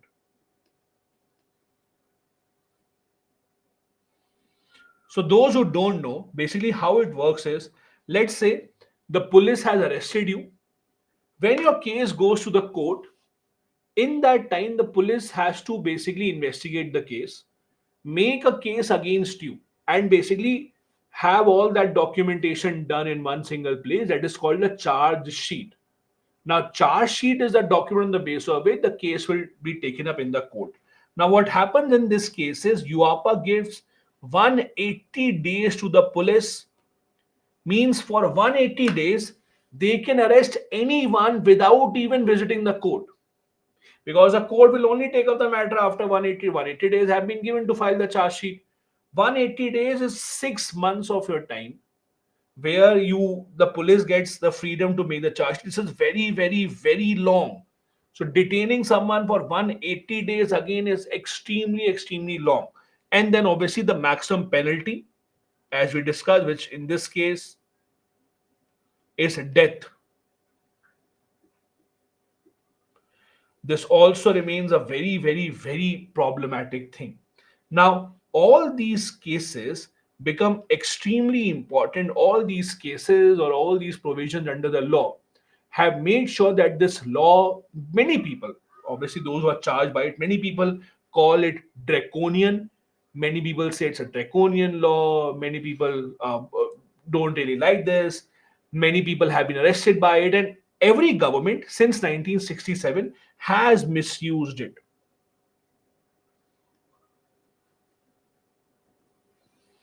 Every government has misused it, because again the problem is the government also knows, in case they arrest someone, 6 months is a good enough time to break anyone in the prison.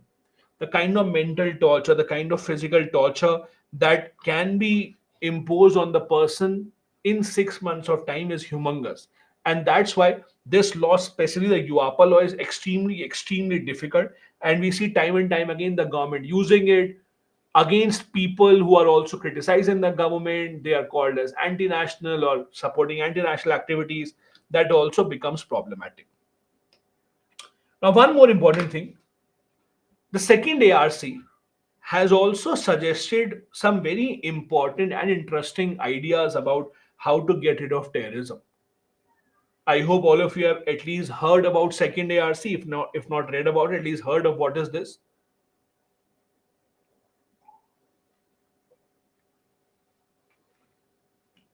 Now, second ARC, as you know, yeah, we discussed in governance class as well. Now, as you know, second ARC, basically the idea is, in 2005,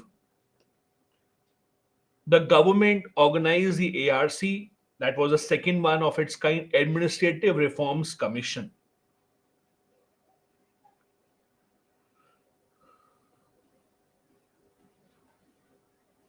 Administrative Reforms Commission.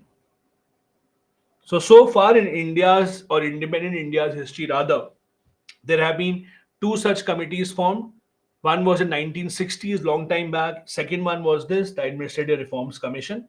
The idea was, the commission was asked to suggest how can the government improve its administration in various fields. So not any specific field, generally in various fields, how can the government improve its administration.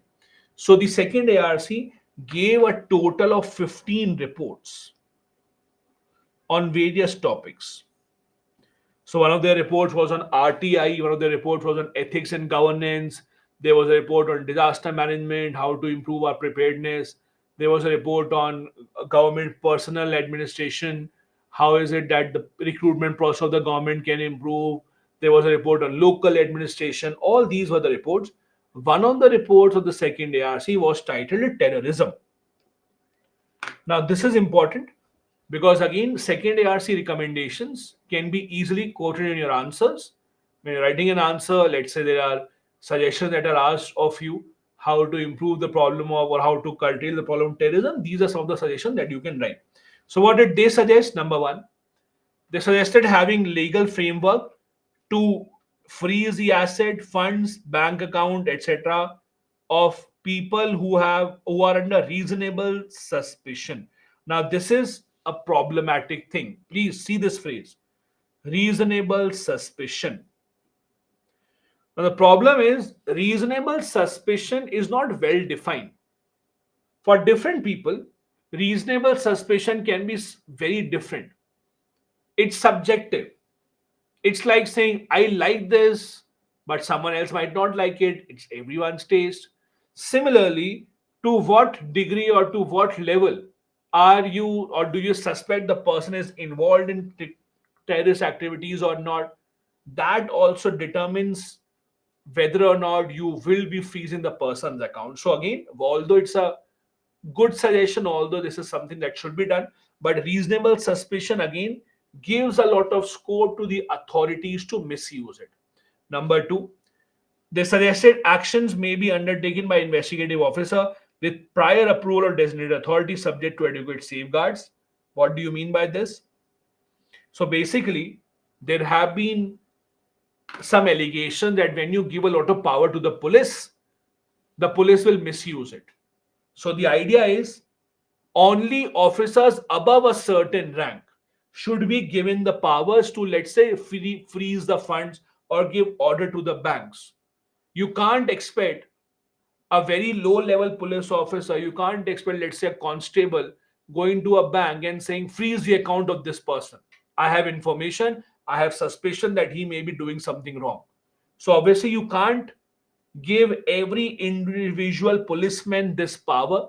You have to ensure that they take prior permission from a designated authority Usually, it can be, let's say, SP rank officer or above. You have to take permission from them, and only then you should be allowed to do this. Not every policeman.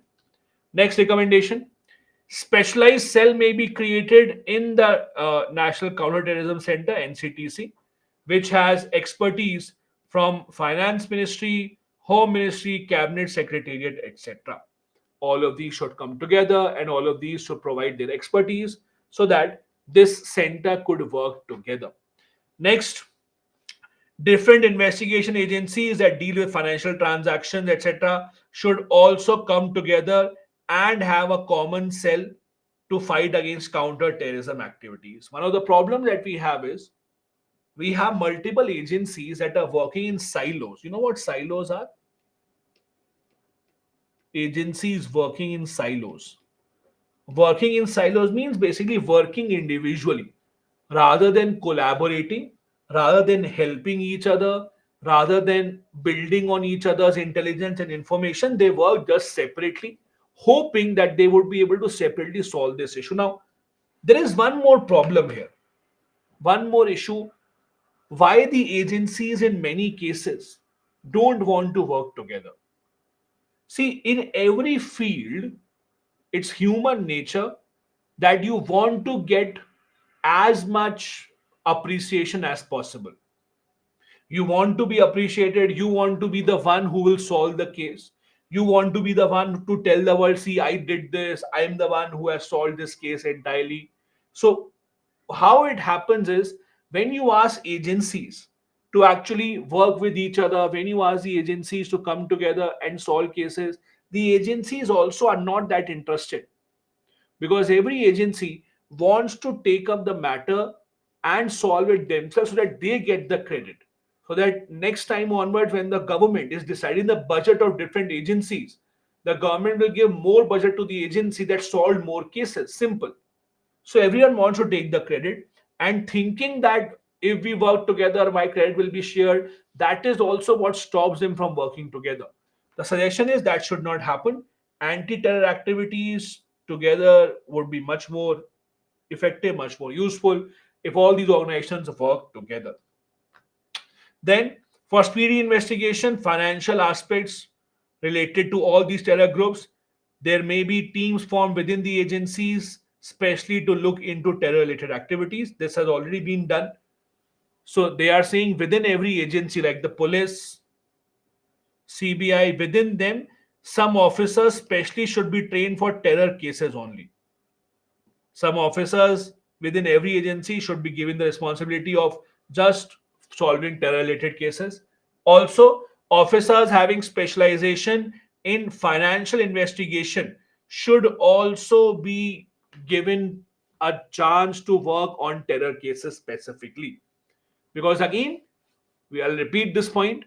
It has been proven beyond doubt that the best way to stop terror related activities, or the best way to cut down the roots of terrorism, is to cut down on the financial funding or the financial aspect of it.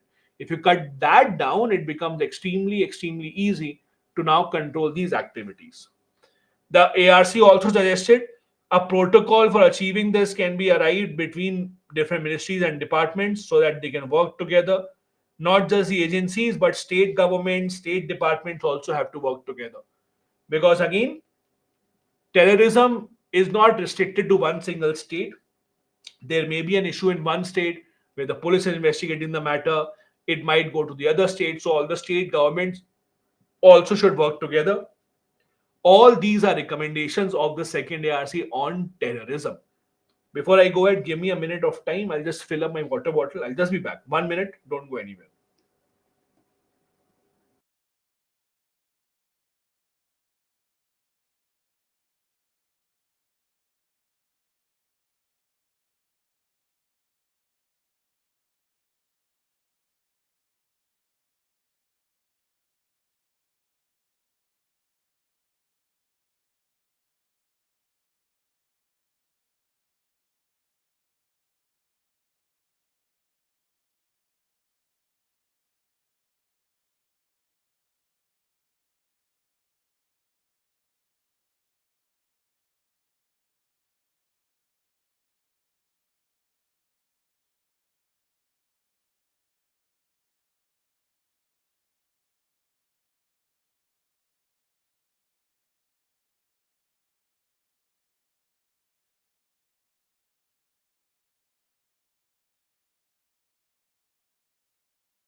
Yeah, hi. Um, those who joined slightly late, I had made an announcement earlier. I'll repeat that for those who joined like after half an hour or so. I we will not have this class tomorrow. I have an important medical thing I need to go and attend. So tomorrow we won't have this class. In place of this, we'll have a class on Saturday the same time. And I did not choose Saturday. The people here chose Saturday. We had a vote. I gave them two options, Saturday and Sunday. 66% people voted for Saturday, so it's not me. Don't blame me, blame them. So yes, that is what we decided earlier. If you were not here earlier, I'll repeating this. Tomorrow we won't have this class.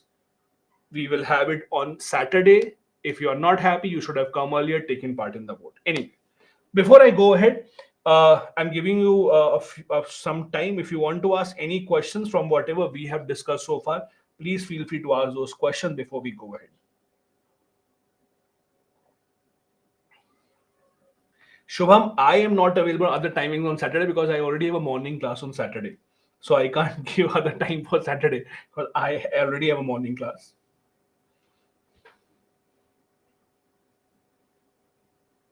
Yes, Gunjan, there is an act called Official Secret Act where you cannot leak government information. If you leak government information, you will be prosecuted under the Official Secret Act. Yes, Vivek, same time, Saturday, that is 5 p.m.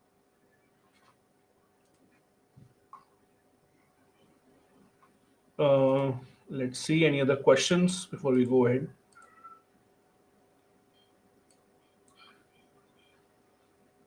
No, Gunjan, it's a part of governance. Mallikarjun saying NIA requires permission to initiate an operation. Mallikarjun, NIA does not initiate operation. NIA is an investigative agency. So what they do is basically they will take up investigations. They can take up suo motu as well. Anything else, guys? Before we go ahead, Bhimara is saying recently Parliament security breach students kept under UAPA. Yes, they are. Government and the security agencies decide what act to impose on you. Then they have to justify it in the court, and then the court decide whether this act is fine or not. So that's the process basically. Then Lakshay Singh, are there any charge sheets if any Naxalite or terrorist kill IAS officer or direct death penalty? Lakshay, there is nothing like direct death penalty. There's nothing like that death penalty. You see this in the movies, in a law, in any country, there is nothing called direct death penalty. This is the same process. Doesn't matter who you killed, doesn't matter what you do, you will be arrested. Charge sheet will be made. Charge sheet will then be taken to the court will decide, and then they will decide what the penalty should be. Ankush is saying if any foreign country funds terror organization, what's the point for India to impose high security terror funding? It's like they will get investment from others. Ankush, it's you can't assume.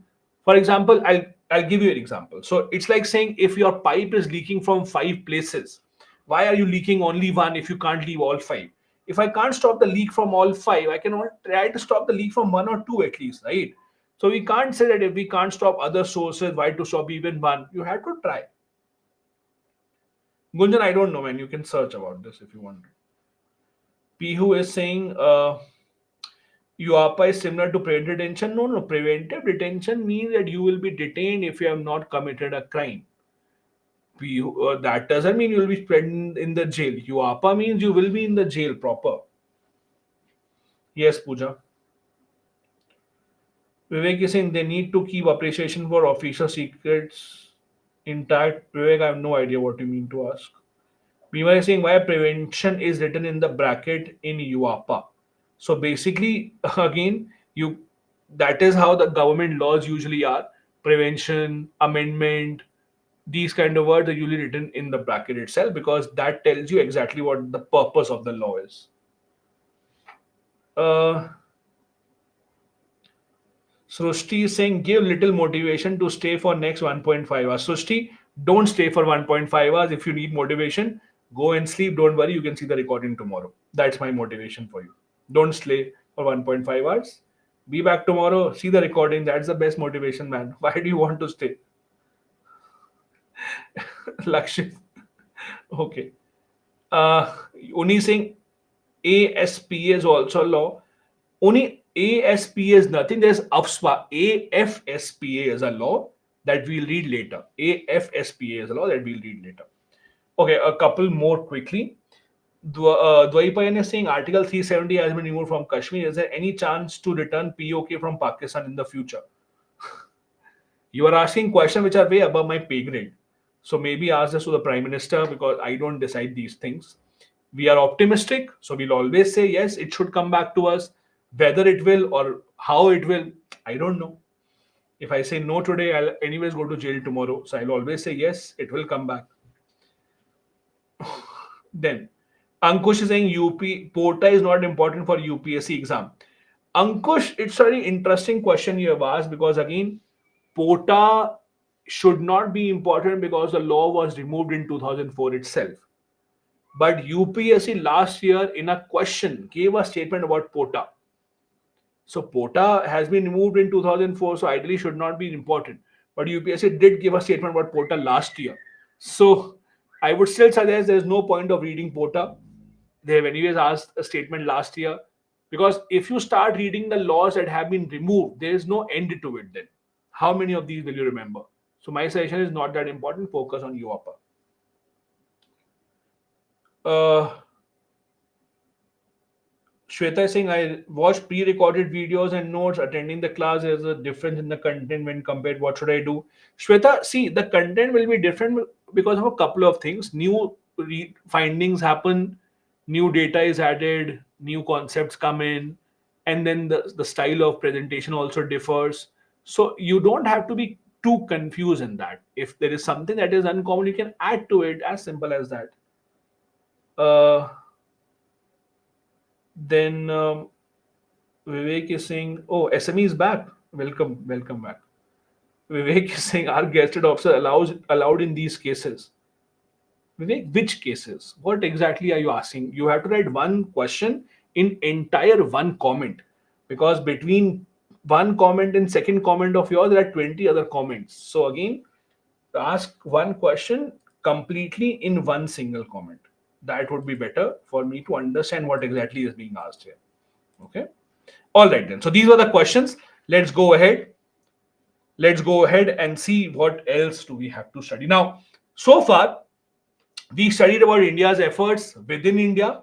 What exactly have we done to try and stop terror? The recommendations that have been given by the second ARC. We have also discussed about the different types of laws that we have made, different agencies that have been created, especially after 2008 terror attacks, the different initiatives taken, the NAT grade and the NCTC, all these things have been done. Now, let's have a look at some of the things that India is trying to do at the international level.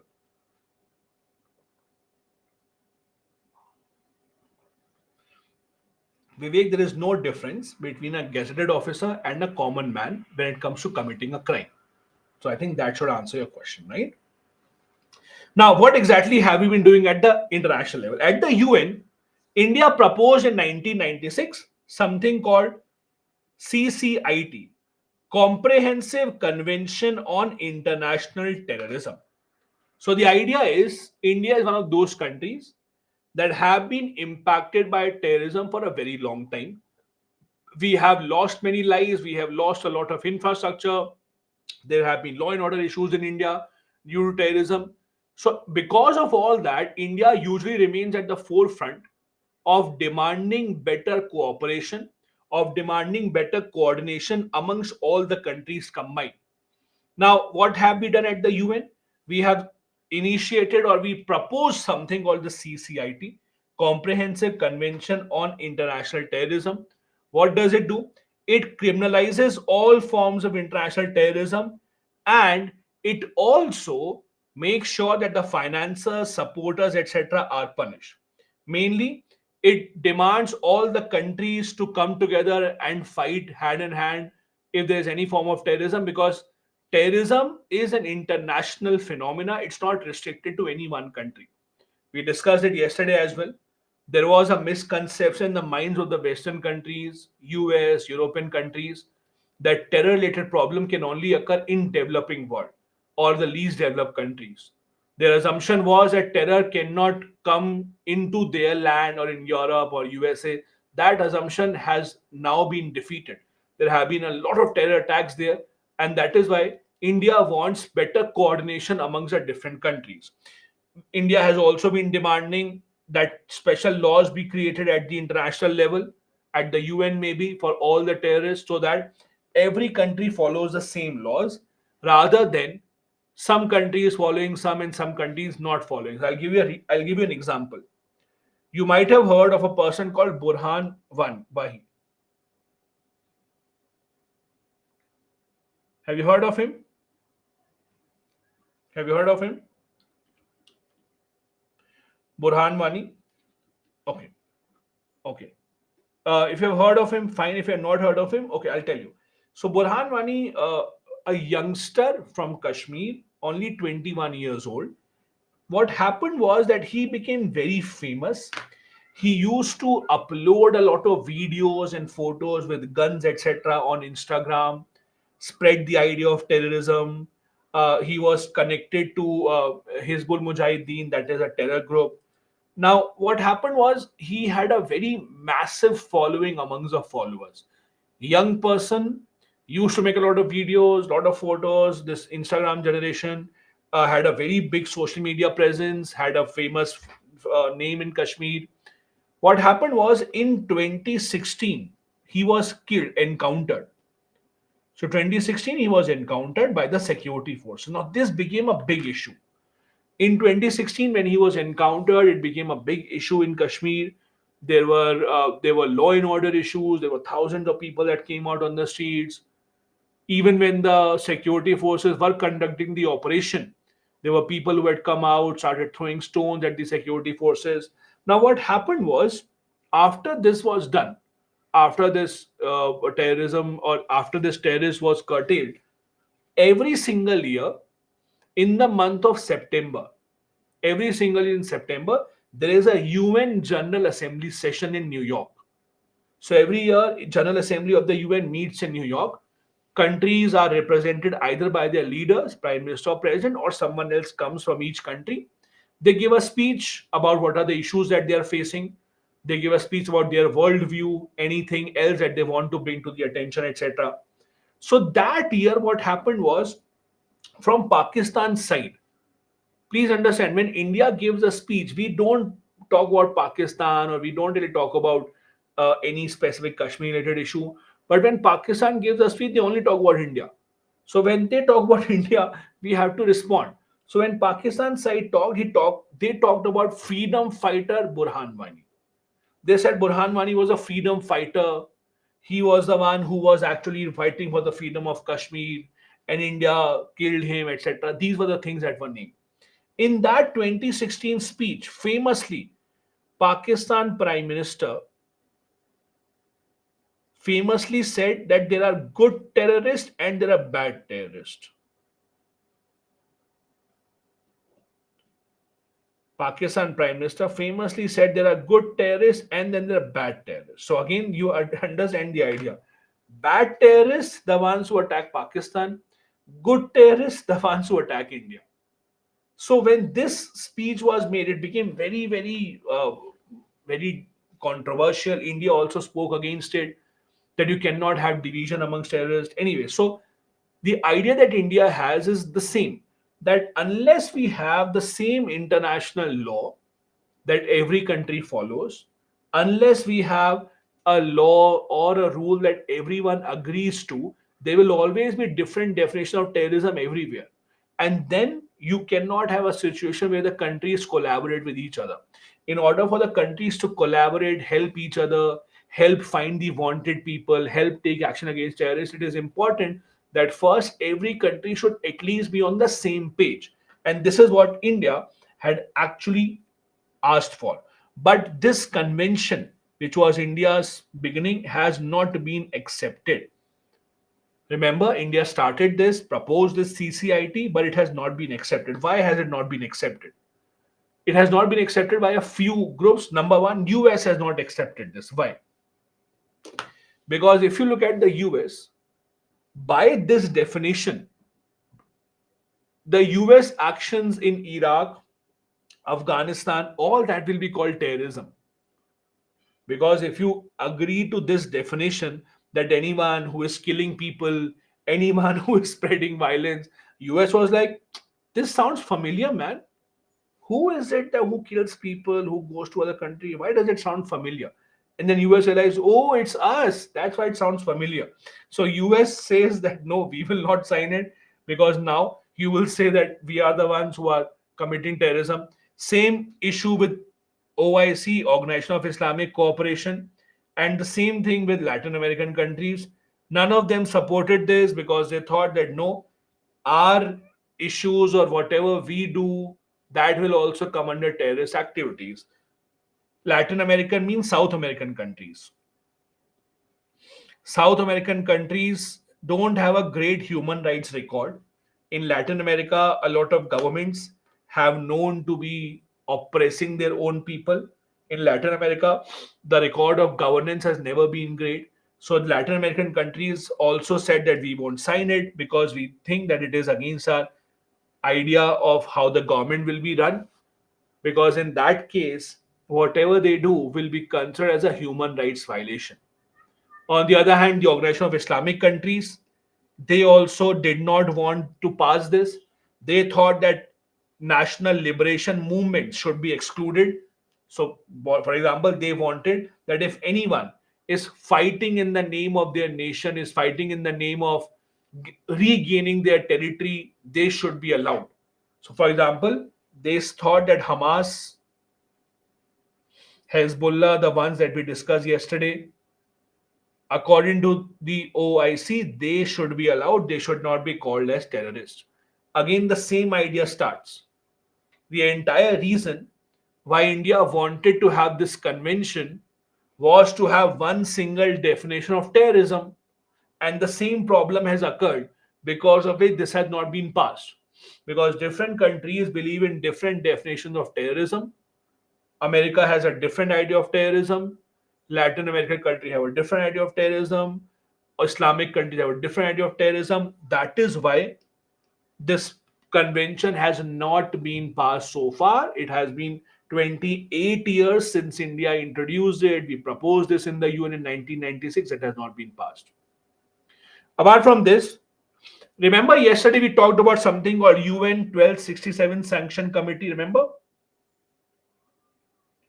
For those who don't remember, let me remind you quickly. We talked yesterday about UNSC 1267 Committee. So every resolution passed in the Security Council or the General Assembly has a number. That is a number of the resolution. So this is 1267th number. So resolution number 1267 in the UN Security Council, they initiated this idea that we have the power to ban certain terrorists, at the international level. Now the problem is whenever the government of India has tried to ban certain terrorists, usually we have seen veto being used by China.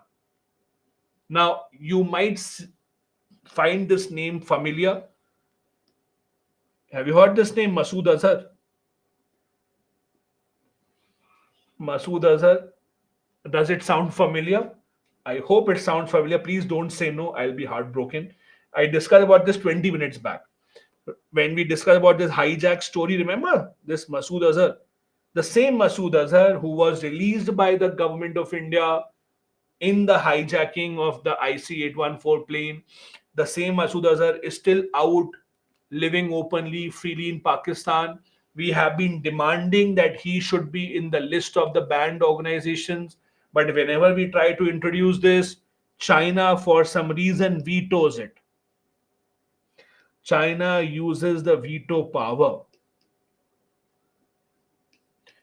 The reason China uses veto power is they always have the same argument. They say, not enough evidence.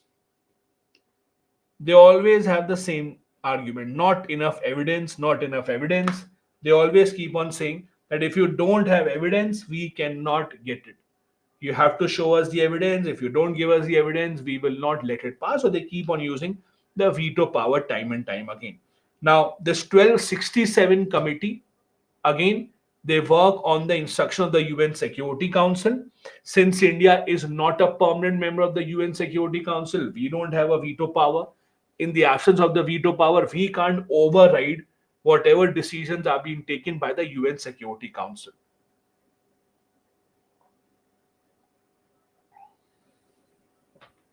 Also, the UN has its own terror committee.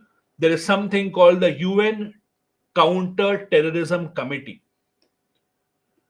The UN Counter-Terrorism Committee is a committee that looks into terror-related issues, that decides what action to be taken against terror members or terror organizations. This is a committee that comprises of the 15 members of the Security Council. Now again, 15 members of the Security Council means 5 permanent members that have a veto power. I think someone doesn't know veto power. So veto power, those who don't know, veto power means if I have a veto power, if I say no, that means doesn't matter if everyone else says yes, it will be no only. So veto power means I can override any number of yes just by saying one no. So anyone who has veto power can decline, and doesn't matter how many people say yes, all of that will be removed, all of them will be irrelevant. As you know, there are 5 permanent members of the Security Council. India, for a long time, has been trying to lobby or has been lobbying to become a permanent member of UN Security Council for this reason only. Because being a permanent member of the UN Security Council has these advantages that you get to have a vote or you get to decide on these veto powers or not. This committee, what does it do? They implement certain measures. They try to ban some organizations. They look into what terror organizations are working around the entire world.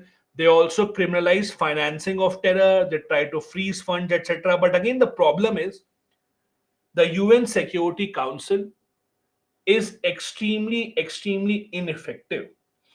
And the reason it's extremely ineffective is the use of veto power.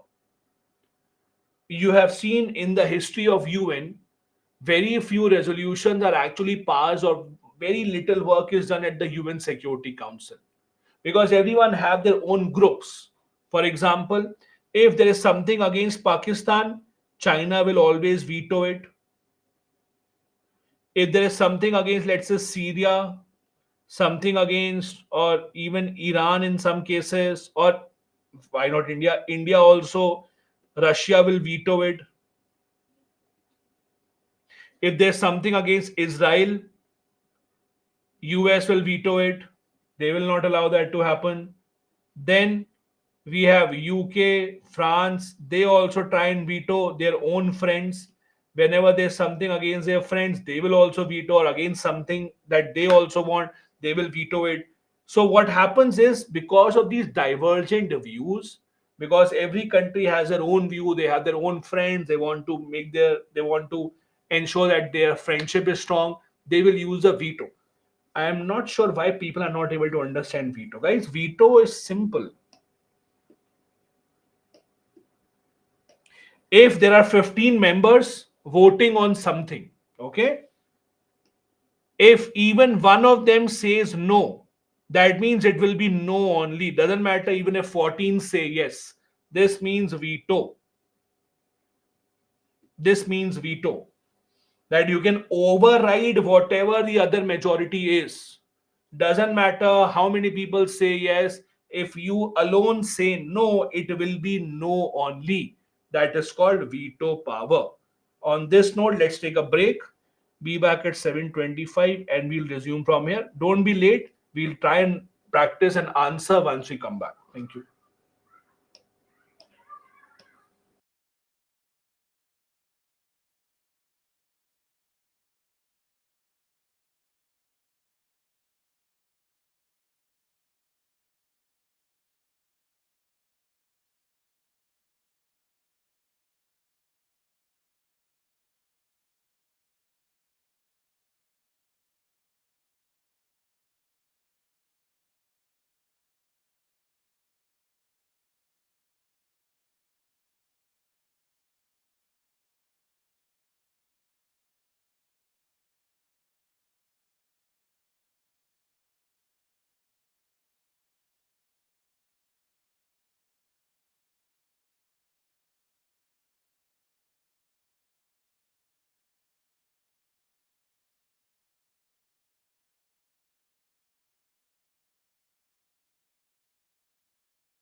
Hi everyone, welcome back.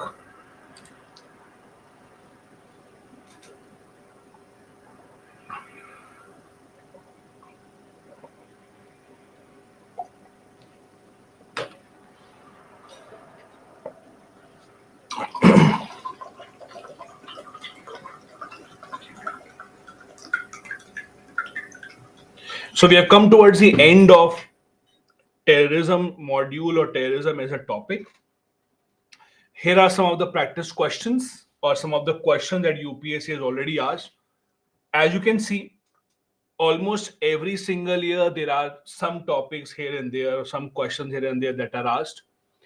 Usually, the questions that you see here are related to something that is in the news recently. So whatever was in the news recently, somehow those related questions are asked. 2015 ISIS was in the news, so it was asked. 2016 surgical strikes in the news, so that was asked. Then you have terrorism, a generic question about terror funding. As I said, terror funding is usually asked. Then again, government's role, the role that the government has played in terror organizations and trying to end them. Then there's a question about UAPA that was in the news because it was challenged in the Supreme Court, as I said, on human rights violations. Now, last year, or rather this year itself, when the mains exam was held, there was a question asked from terrorism related to something that happened or related to a conference rather that had happened recently. So this was a question of this year itself. The question is, again, as I said earlier, most of the questions are always on terror funding or the government of India's efforts. So the question this year was, give out major sources of terror funding in India and the efforts that are being made to curtail these sources. In the light of this, also discuss the aim and objective of No Money for Terror conference held recently at New Delhi in November 2022. Now, as you can see here, this is one of those topics from where current affairs related knowledge is important. Means that you would have to keep a track on of any of these important conferences if they are held this year in UN or in India specifically, where exactly can you find or where exactly or what exactly was being discussed, what are the main pointers, any objectives that were achieved, any outcomes here. So this was a question, and we'll try and write this answer here for all of you.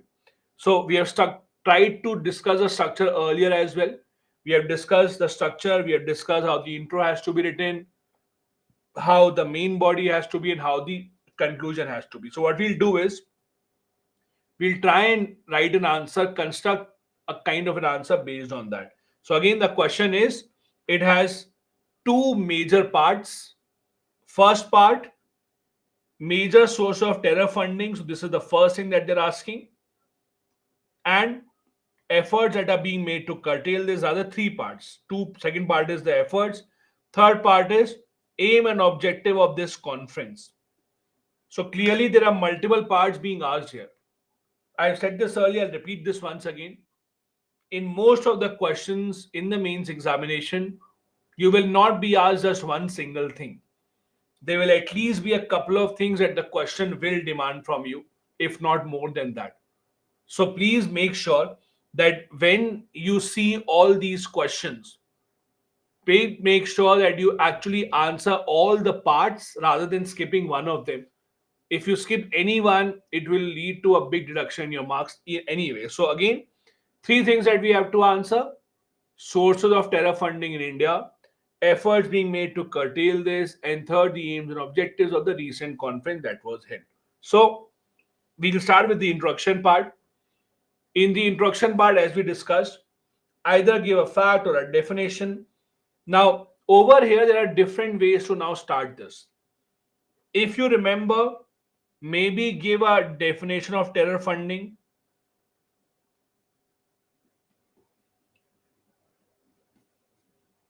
Maybe start with that if you have that handy. Or in case you have any fact about terror funding,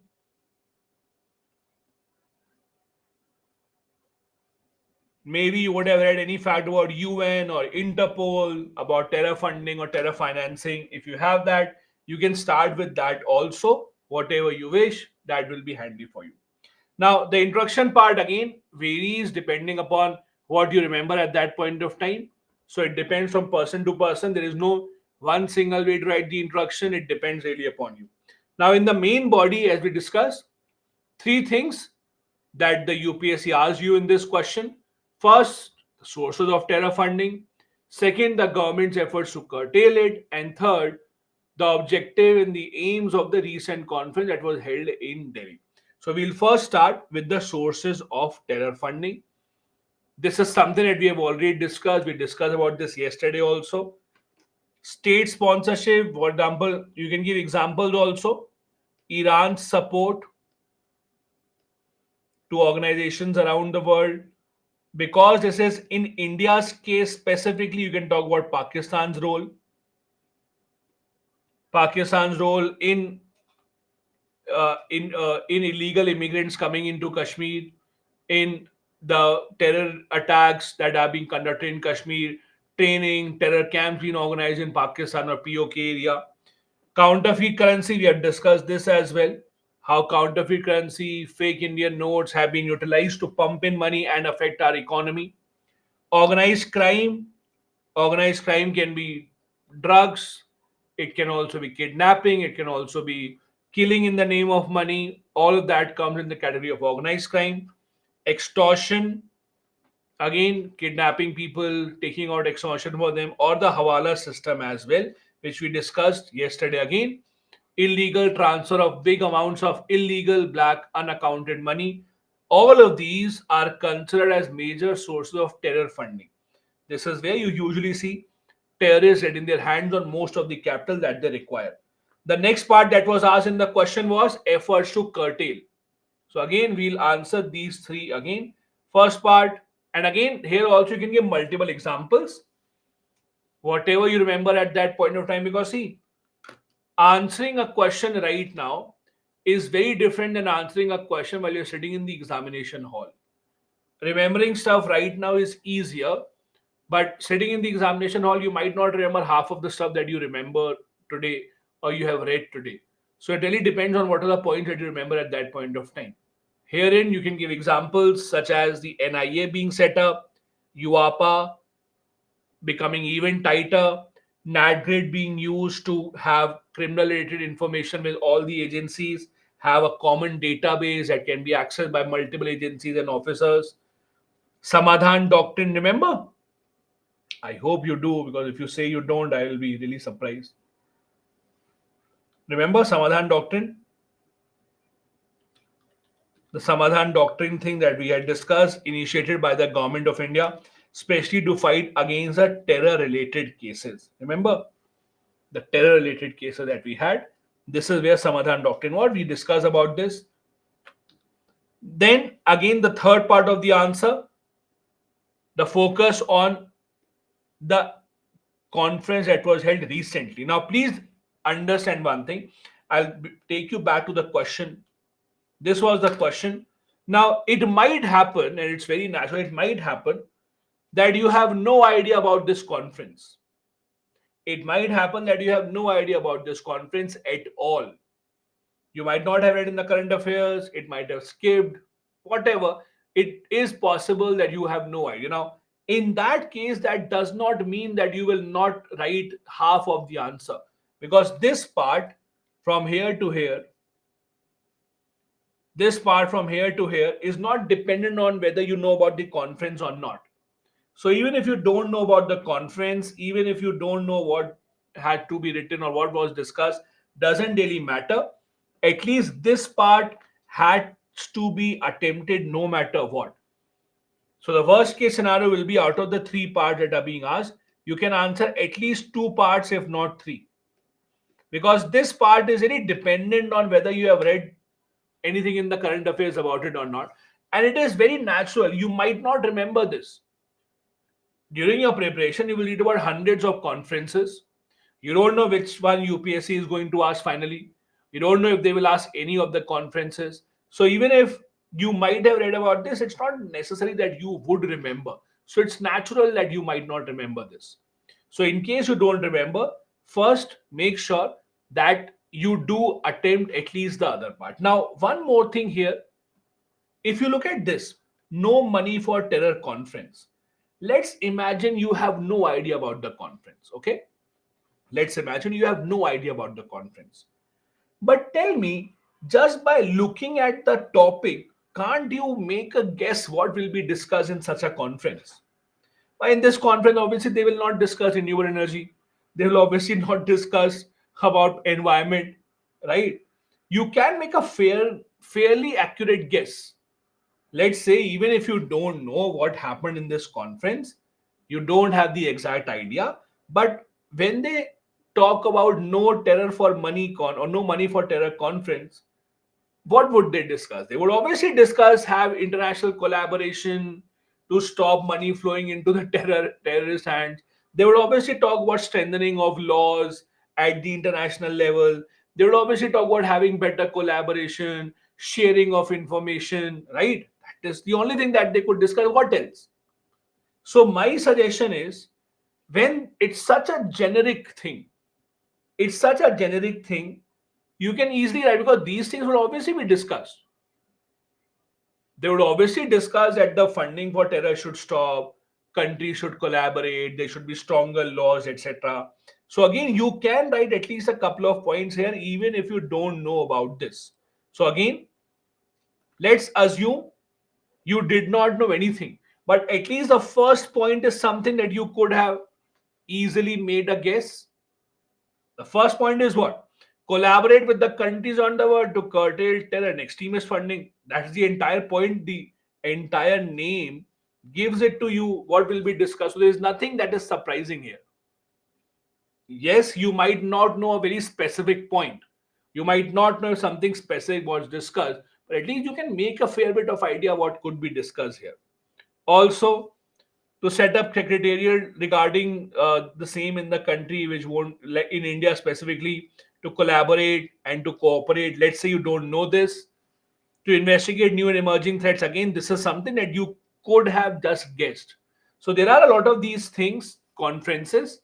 Even when you don't know this, just by reading the topic, the title, you might be able to make a fair bit of guess what exactly is being asked here, which you can write.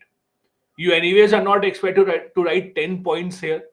If the answer or if the question would have been only about this conference and nothing else, then you could be in trouble, because you would be required to write 7, 8 points about that. But if the question asking you 3 points or three different things, two you have already answered, the third one, even if you write 1 or 2 points, that is good enough. Don't worry.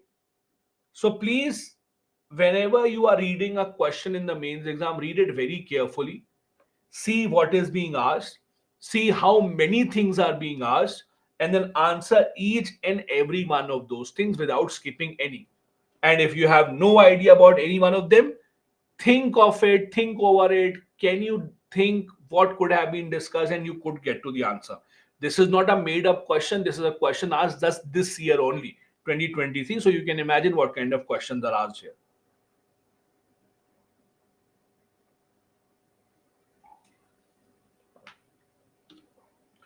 And then you can conclude here. Basically, conclusion cannot be something new. You can write about how India has continued to introduce new laws. India continues to fight against terror from multiple ends, and we have been trying to curtail it by the use of funding or by cutting on the funding, and we have seen positive results. Again, conclusion and introduction, these are mostly dependent on the way that you write. It's not supposed to be the same. Different people have different ideas, different presentation skills, different thoughts about how to write and how to conclude. So that will be different. Mainly in the main body, it will remain the same. Main body, it's mostly about the pointers. So once you actually write pointers in the main body, that will be the same for everything, for everyone mostly. It's in the introduction and the conclusion where it might change slightly. This brings us to the end of the terrorism module here.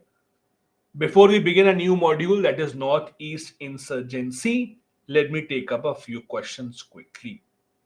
Okay, Shivam is saying, what type of question will come from Khalistan movement? Shivam, I can't tell you what type of question will come. I can tell you what type of question might come. So, will come, no one knows.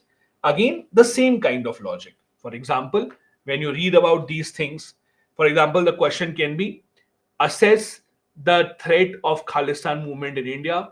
How has the government been able to tackle this threat? Or what is the role of Canada, or what is the role of Canadian interference in budding the Khalistan movement now? Something like this. Vivek is saying, what was DAEF in that list? Which list? Which list? Why? Which list? Not sure which list you are referring to. Which list exactly are you referring to? Vivek, which list? Daesh. Oh, Daesh is the Syrian Iranian name for ISIS. Daesh is the other name for ISIS. Um, then I have a question from Sakshi. For writing answers initially, what to focus on, time, speed, or content? Sakshi, see, with time, the more you practice, the content will always become better. So don't worry about the content for now. To begin with, speed and time, both of these will become better. For example, if you're writing the same answer after 3 months, you will have more pointers to write. So your answer will be much better 3 months after now. 2 months, even after that, your answer will become even better. So the more time you give, the more content you will have in your mind, and the answer will automatically become better. To begin with, my suggestion is always try and see if you're able to understand the question. If you're able to understand what exactly is being asked, can you make a structure out of it? If that is good enough, then you have the right way forward. For now, even if you have to, let's say, Google something, let's assume you practice this question. Let's assume you practice this question. Okay. Now, in this question, you have no idea about this conference. You have no idea. Don't worry, Google it. No issues. Google it right now and then try and write in your own language. Can you write in your own language two, three, or four pointers of what happened in this conference? Don't copy it from Google. But if you want, you can Google it. What happened in this conference? Write in your own words so that you can remember it for later on. Because right now, the content is not really an issue, but it will become better as you go ahead with time. So don't worry about that. I know target IAS at byju's.com. Animesh is saying, are these valid pointers to curtail terrorism? Number one, demonetization. I don't know. Government claims this. There is no proof that it has happened, but the government claims this. Second, he's saying recently government amended Forest Act to ease the rules of deforestation. So again, easing the rules for deforestation is not directly for terrorism. It helps to it helps to strengthen national security, giving a free hand by building more infrastructure. It's not directly related to terrorism. Yes, Shweta, you can write answer from Google to begin with. Don't worry. Then I have a question. Bhimare, when to start answering writing after completion of static or simultaneously? Simultaneously, when you complete a few topics, you can start taking up questions rather than waiting for the entire thing to end. Lakshya is saying in internal security, can the words may refer to different topics? It is not directly mentioned in the question. Lakshya, I'm not sure what you're trying to ask. Maybe you have to frame your question better. Sorry. Ankush is saying if I am appearing for 2025, what is the date for lower limit of newspaper? Guys, simple thing. Whenever you're appearing for the prelims, try and start newspaper 15 months before the prelims. So whenever your prelims is 15 months before that, start with the newspapers. Vivek is saying, can we mention in answer hostile establishment is having hand and gloves with these organizations like Pakistan? Again, if you have a proof, if some authority has said this, if the Supreme Court has said this, if a report has said this, then you can. If not, then you should not mention this. Shivam is saying, I will give exam in 2026. How many answers should I practice? Shivam, there's no end to how many answers you can practice. It's about improving, as simple as that. The more you do, the better it is. Only in the beginning you have to get it checked, only then you can know it is good. Guys, let's not ask your questions which are not related to what we are discussing. Uh, RN is saying, should we read newspaper or watch Hindu newspaper analysis? RN, what should I say, man? If I say no, I'm doing a disservice to myself. If I say yes, I don't know. See, there are different ways in which people learn. The simple answer is, if you think you learn better when someone else tells you, then great. If you think you learn better by reading it yourself, then read the newspaper. As simple as that. It's all about how you utilize your time better. Guys, again, if you have these specific questions which are not related to today's topic, please don't ask them right now. Ask them in the end. I don't want to keep everyone waiting for random questions. So, again, if you have questions specifically about what we are discussing, please ask them. Otherwise, please don't ask them right now. It's a waste of everyone's time, and I don't want to be disrespectful to others. So, now the question that I have are about their personal preparation. So, I'm just basically not taking them up. Sakshi, not right now. Okay, okay, perfect. Vivek is saying how to approach Pakistan government says he is in jail. Hafiz Saeed.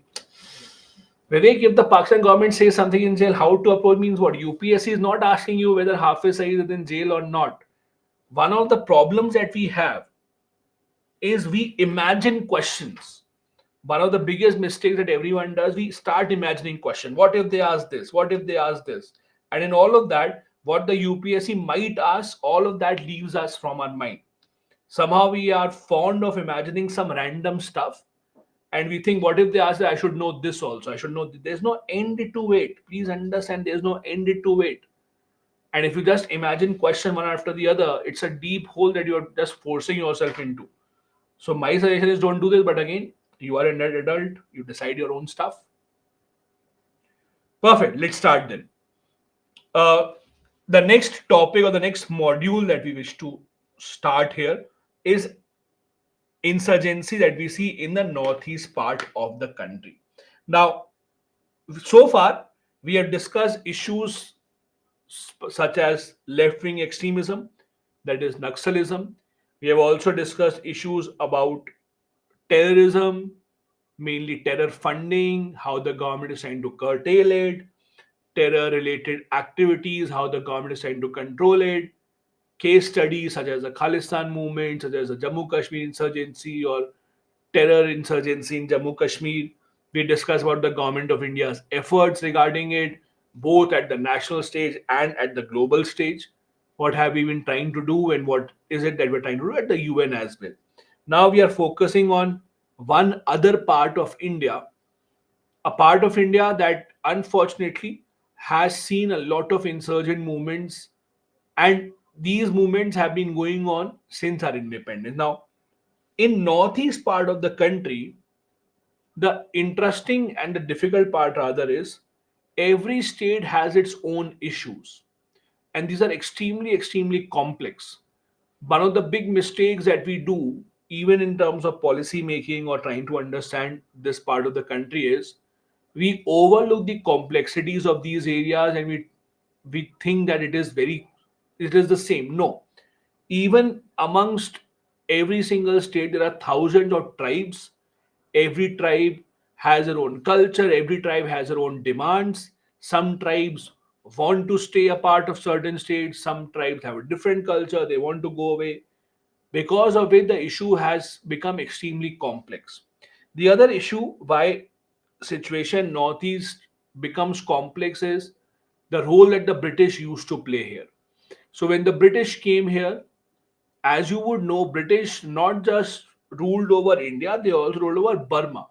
So Myanmar that you call today earlier was called as Burma. So Burma was also under the British rule. In fact, so much so that before the Government of India Act 1935, before the Government of India Act 1935, the laws that the British used to introduce were the same for India and Burma. 1909 Act, 1919 Act, before those, the Indian Council Act, whatever acts that you saw that the British introduced for India were applicable to Burma as well. After 1935, they separated it. So what happens is a lot of tribals in the northeast part of the country, states such as Manipur, Nagaland, have family connections with Myanmar. A lot of their connections, a lot of their history is common with Myanmar. So that increases the complexity of the issue even further. The British kind of never assimilated this part with the other part of the country. The reason was when the British came here, they saw a lot of mineral wealth in northeast part of the country. For example, you might have heard of a place called Digboi. Heard of this place, Digboi? So if you've heard of this place, Digboi, it's in Assam where oil was found. So the first oil was found in India in Digboi. So it's a very interesting story also. So the story is that the British, the officers who were ruling over this part, they used to travel in the forest on elephants. So one day in the evening, one of the British officers found out that, or they saw that in the feet of the elephant, there was a very oily kind of a substance. So there was oil all around the feet of the elephant. So they could not understand where the oil has come from. So they realized that when the elephant actually is moving through the forest, the elephants are heavy. So when they basically push the land inward, the oil comes out. That is when they started to realize that there is oil in this part. And the story is that they were so eager to find out oil that they started giving order. Order was dig, boy, dig. Dig, why? To take out oil from it. So dig, boy, dig, it became that phrase, and the place became dig boy. So that's the story of Dig Boy. So when the British realized that there is oil here and there was always a lot of forest, they could cut timber, they could sell it, they could use it for their own development. What the British did was, rather than making this part of the country come together and have common culture with others, the British kind of tried to keep it separated. They tried to make different laws. They introduced what today is called as inner line permit. You might have heard of this inner line permit,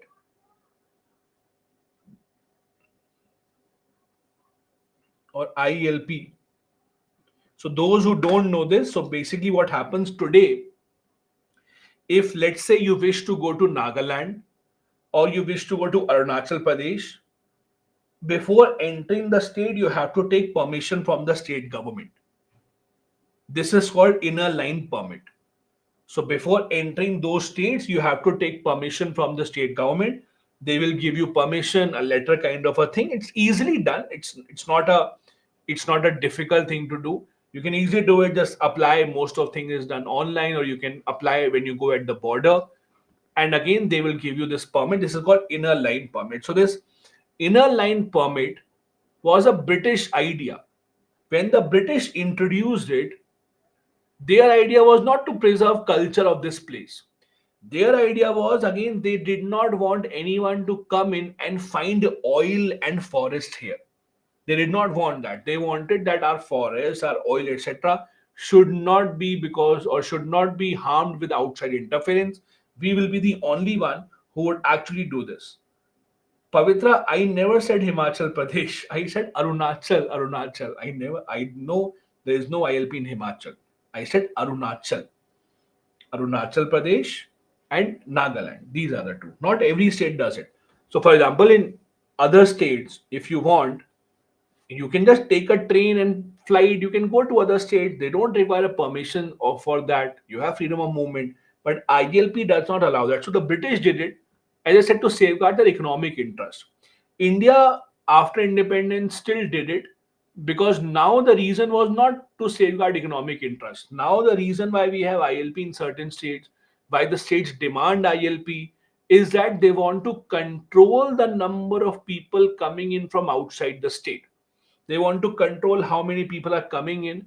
They want to keep a track of who is coming in, staying for how much time, are you going out or not. Because of all these laws in place, that is why a lot of states in the northeast have a different law, have a different way of working, because of the British legacy that has been going on, that has continued even today. Now, this is what you call as a northeast. I hope all of you know. This is also known by a phrase called seven sisters. There is a phrase called seven sisters, and Sikkim is not included in this. So there is Sikkim, and then there are seven sisters. These are the seven sisters. There's Assam,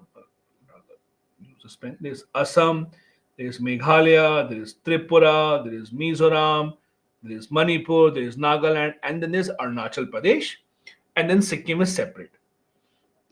Now, if you look at these, one other interesting part that you have to understand, most of these were not really separate states. Most of them were actually a part of Assam only. Most of them used to be a part of Assam. So Arunachal Pradesh was separate. Arunachal Pradesh was NEFA. It was known by a different name by the British, NEFA. However, most of the states that you see in Northeast are carved out of Assam only. So Meghalaya, that is again the Assam, Manipur, Nagaland, all of these are carved out of Assam mostly. Tripura was separate. Tripura used to be a kingdom altogether. But most of these were carved out of Assam. That is why most of the states even today have boundary disputes with Assam. Most of the states you will see have a boundary dispute with Assam. In fact, the dispute is so much there has even been fighting at the border from one police to the other police. Now, all of these again add up to the issue of what you call as insurgency in Northeast. Vivek, Bengal Frontier Line is an old name of ILP that the British introduced. Now, one other part of northeast part of India or the geography that you have to understand is this area. This area is called as a Siliguri corridor. It is called as a Siliguri corridor, also known as a chicken's neck. So, vegetarian people can call it Siliguri corridor.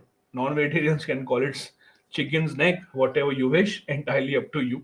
So basically, the idea is the entire northeast part of the country is connected to the mainland through this very narrow corridor. So, for example, uh, Sikkim very recently had its airport.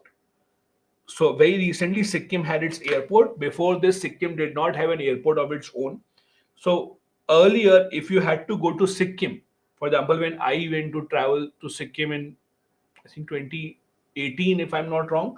So if earlier, so in 2018, for example, when I went to travel to Sikkim, you can't fly to Sikkim. You have to take the flight to Siliguri. So Siliguri is place where you will land, and then you basically by road you go, either Sikkim or Darjeeling, etc. So that is how it was connected. Now the problem here is the government of India realizes that there is China sitting at the top towards the north. So we cannot be certain that this area will always be safe. This is a very, very narrow passage. It's about 21 kilometers or so. And we don't want that our entire northeast should be cut off from us just because we are not able to secure this area. So the government has been trying to make sure that we have alternate connectivity to the northeast. Alternate connectivity is in various forms. For example, we are trying to first get connectivity through, let's say, Bangladesh. So this is Bangladesh. Through Bangladesh, we want to get connectivity through rail, through road, etc. Then we also, this is where Myanmar is. So we want connectivity through Myanmar also, so that by water we can come to Myanmar and then we can come here. That is also something that we are planning to do. This is in work. This is in fact something called the Kaladan multimodal project. We have been trying to do that as well. Anyway, so the government of India has been focusing on the northeast quite a lot. The situation gets even more complicated because first we discussed different culture. The British kept it away from the modern land or from the mainland. Second, we discuss about how many of the tribes have a common connection with Myanmar. Third problem, which makes the issue even more complicated, is the presence of other countries in the region. So, if you look at the northeast part of the country, they share a border with multiple countries. So, there is China, there is Bhutan, there is Myanmar, and then there's Bangladesh as well. And that complicates the problem even more. Presence of these countries just across the border means that the terror groups or the insurgent groups that are working against our armed forces, they just have a way to cross the border and hide in the other country. That is also very, very critical. We'll discuss that problem.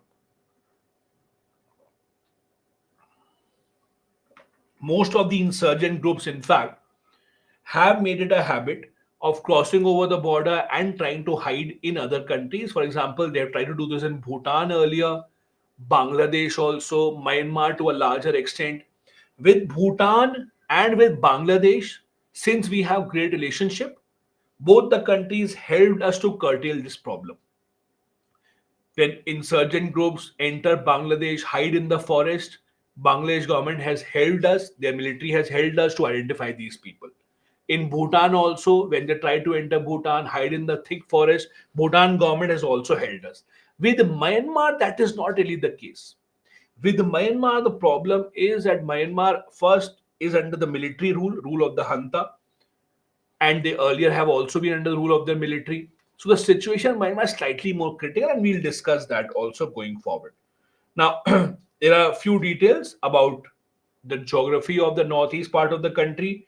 Again, it's a part which connects India to Southeast Asia. Multiple countries share a border here, and predominantly it's a tribal area. Now, when you say tribal area, the one important aspect of tribal population that you have to understand, tribal population essentially means they have their own old rituals and customs, and they are not very open to changing them. One of the important characteristics of tribes or tribals is that they have very old rituals and customs, and they are not open to changing them. I'll give you an example here. In Indian polity, you would have all read about special provision for different states. You all know Nagaland has been given some special provisions, right? You all know that. Do you remember the article number? Do you remember the article number for Nagaland, which under which Nagaland have been given special provisions? Perfect, Manikandan. Good job. One correct answer so far. Nope, nope, nope, no. Only one correct answer so far.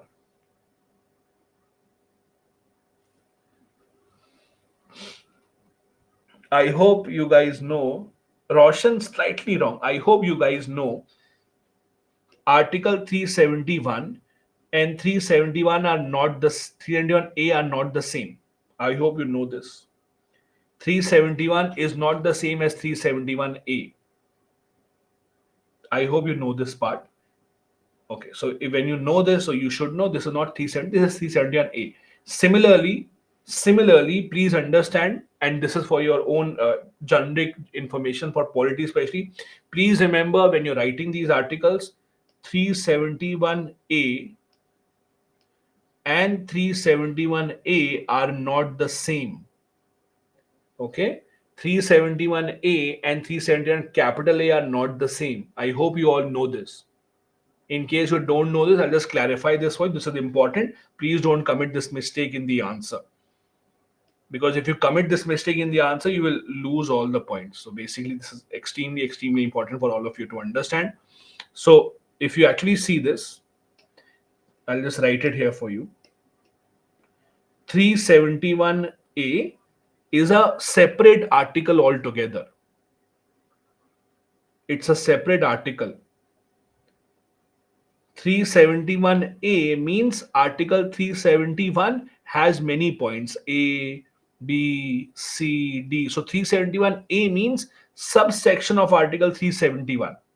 And 371 capital A means it's a separate article altogether. It's a separate article altogether. Okay. So again, now come back. For Nagaland, as I was saying, the article number that we have is 371A. Manikandan was the only one who correctly told me. So again, now I'll give you an example of why is it important for you to understand this, and why am I saying that tribals have a different pattern and they basically don't want to change their culture.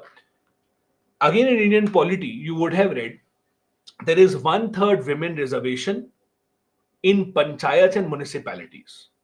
It is compulsory. Every state has to ensure there is one third women reservation at all the levels of panchayat and in the municipality as well. Do you know in Nagaland, municipality elections have not been conducted for many years? The last time they tried to conduct the municipality election in Nagaland, there was a huge violence. Two people were even killed in violence, and the election of municipality just could not be held in Nagaland. Why?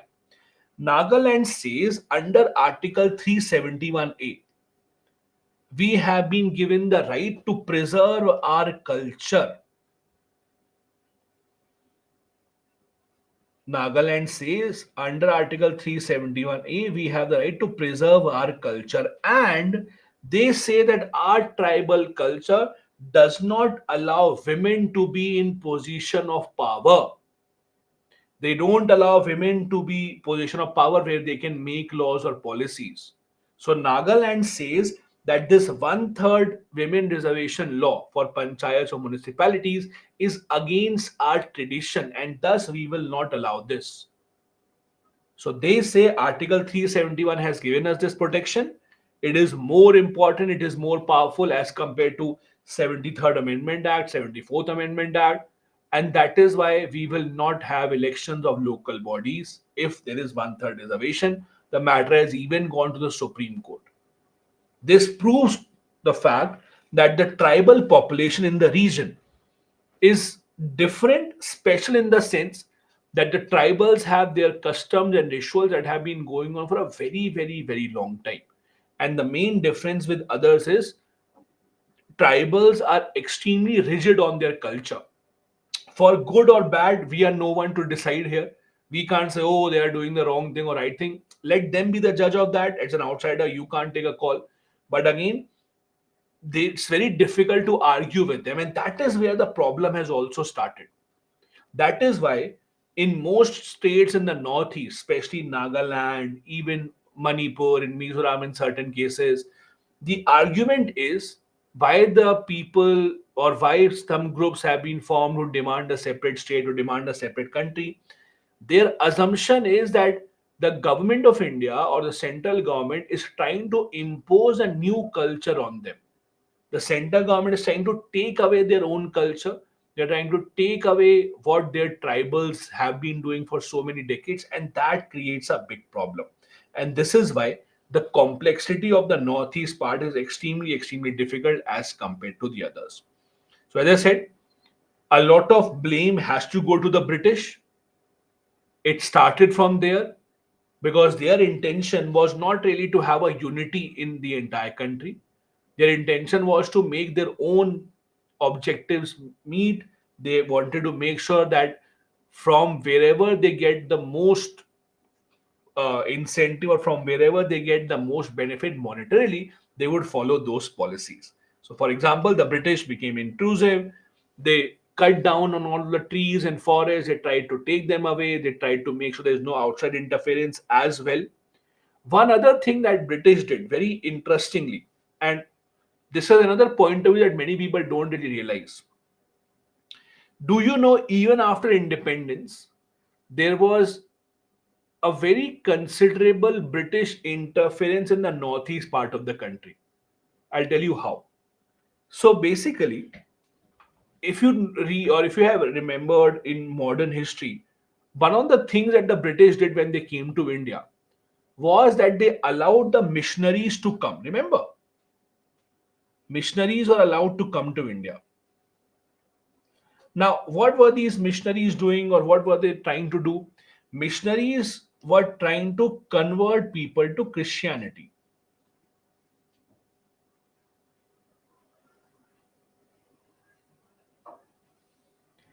Missionaries were trying to convert people to Christianity. The one place where the missionaries found a lot of success was actually northeast part of the country.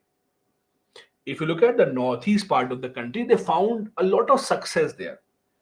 In even today, if you look at the northeast part of the country, there are states that have Christian majority.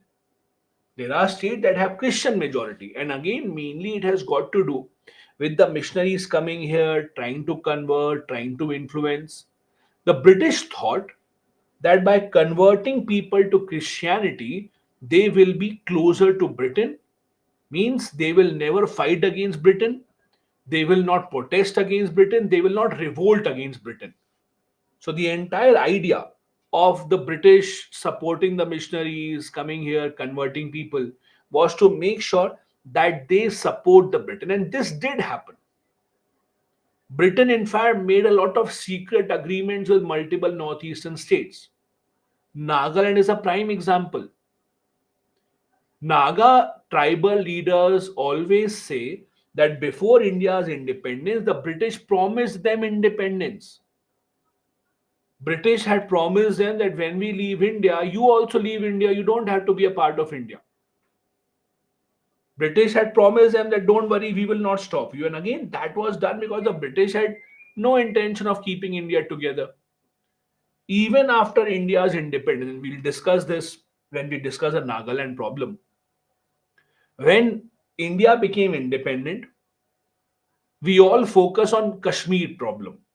We all know 1947-48 Kashmir issue started. There was partition and then demand from Kashmir and then Pakistan interfered, etc. It's very unfortunate that our books don't cover the entire story of what happened in Nagaland.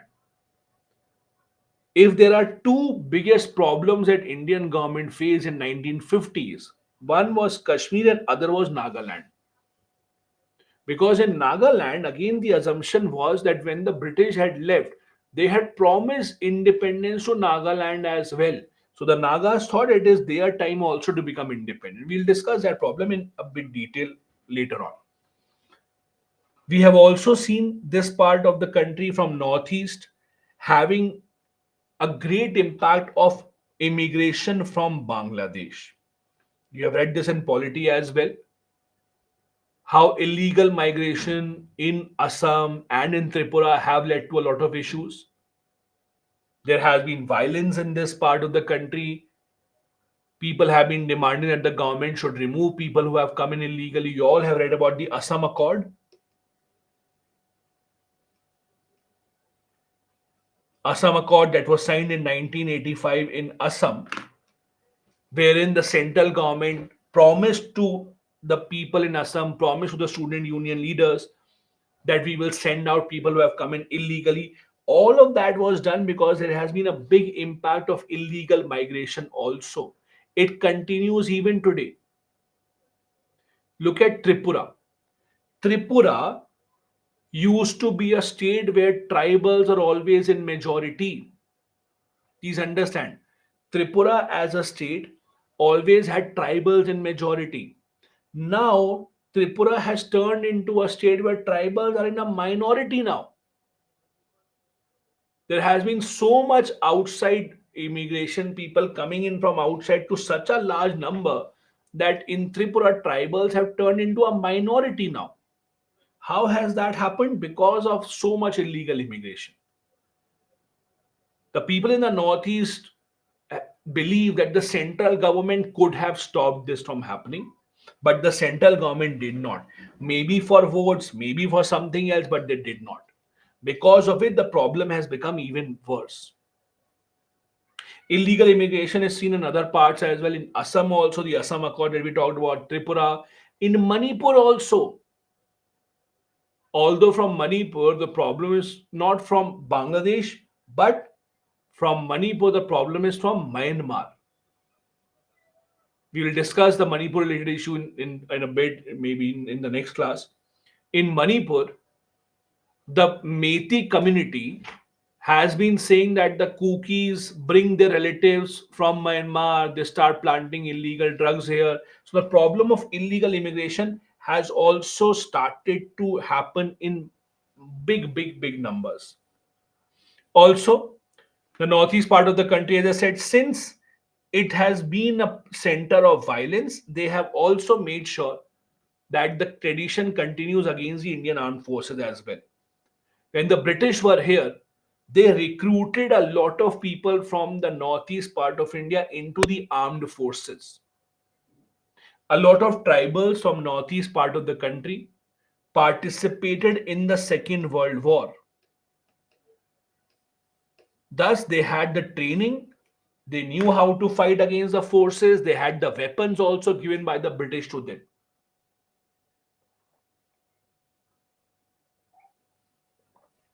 That accentuated the problem even more because they were ready to fight, there was a lot of violence, and thus the problem began soon after India's independence. Now, again, all these issues in this class, in this module, we will discuss each and every state one by one. So, let me first clarify this. We will discuss each and every Northeast state individually. We'll have a discussion on Nagaland, Assam, inside Assam, the Bodo crisis. We'll have a discussion on Manipur issue, Mizoram, Tripura slight bit, Arunachal Pradesh not really because Arunachal Pradesh we have not had the problem of insurgency as such. There's a China angle that's not important here. Meghalaya also mostly quiet, slight issues in Meghalaya, but not that much. Meghalaya has been carved out of Assam anyways. Now, as I said, we will be discussing state by state. For the examination point of view, not all the states are important. From the examination point of view, the important ones are Nagaland and Manipur.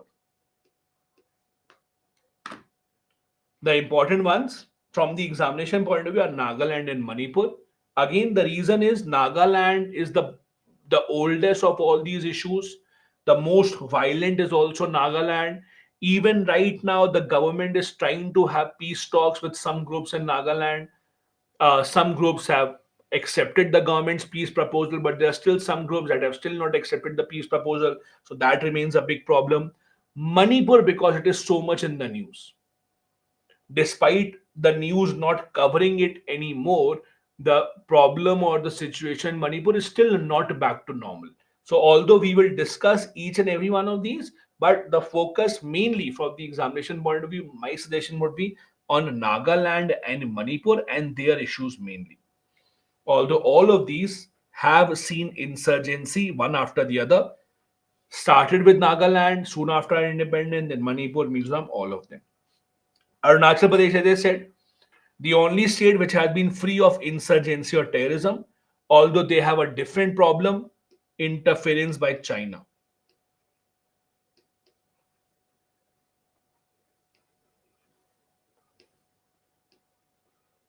So they have a different issue altogether, but that's not a part of internal security matters as such.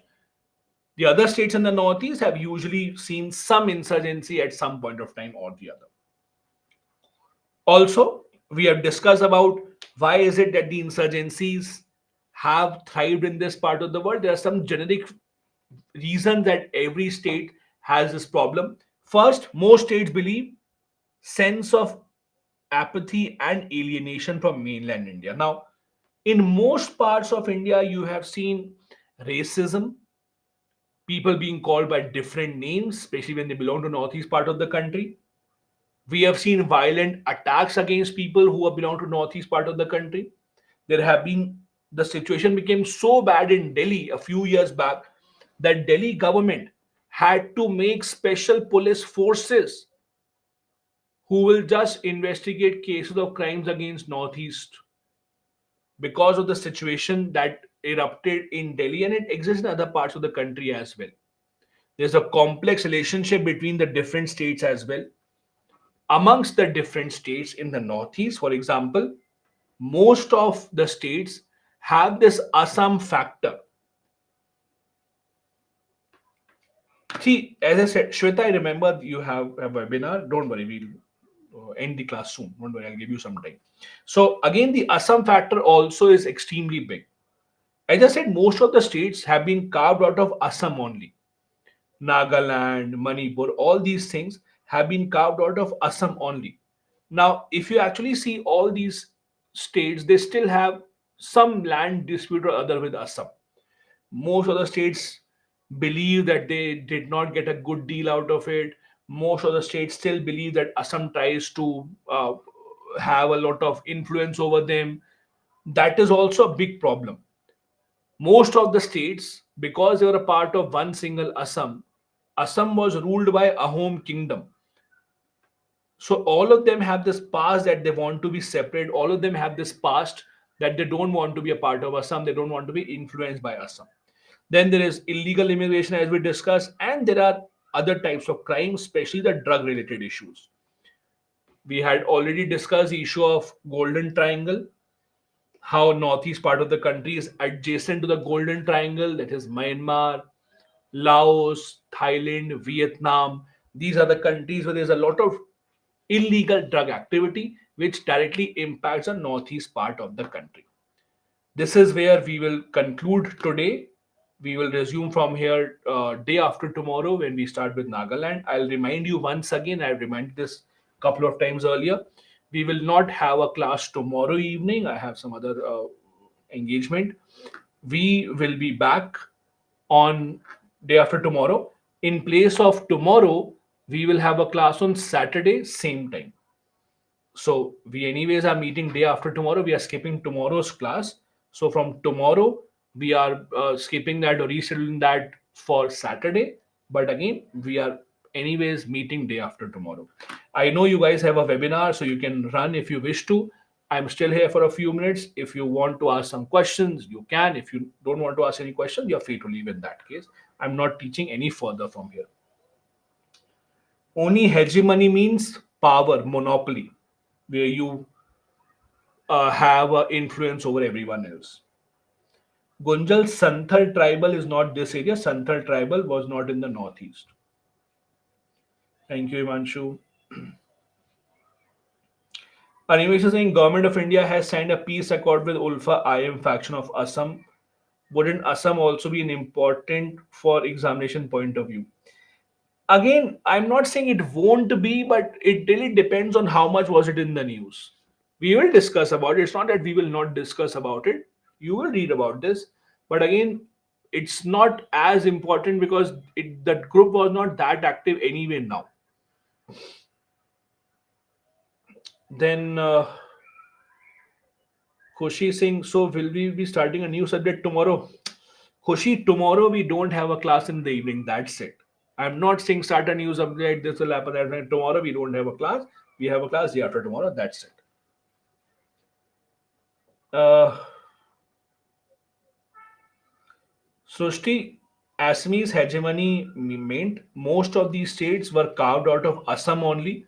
Assam has been the biggest kingdom. So these states have this history that they don't want to be a part of Assam now. They want to be separate from it. They don't want to be under Assam's influence now.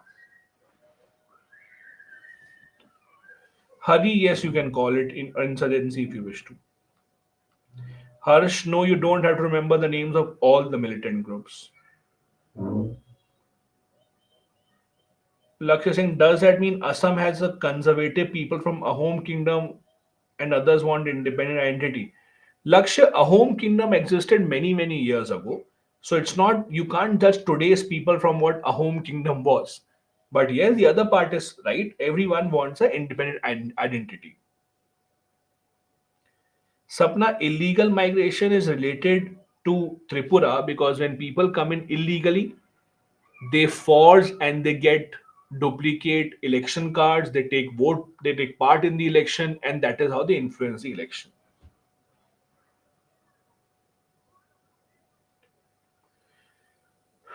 RN is saying, does Nagaland have democracy?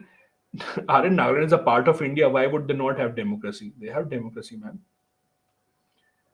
Kumari is saying insurgency means capturing a small portion against the rule over it. Yes, Kumari, that is what insurgency is. Pavitra, that's entirely your point of view. If you want to attend webinar or not, you decide. I can't tell you. My name is saying, my name you, the SME has already replied to you. Shweta, I will do that. Ankush is saying from northeastern state, UPSC also likes paper A language paper in mains. It's not that. See, paper A language paper, anyways, you can choose one of the eight languages in the eighth schedule. So there is Bodo. You can choose Bodo. It's not that it doesn't have any language.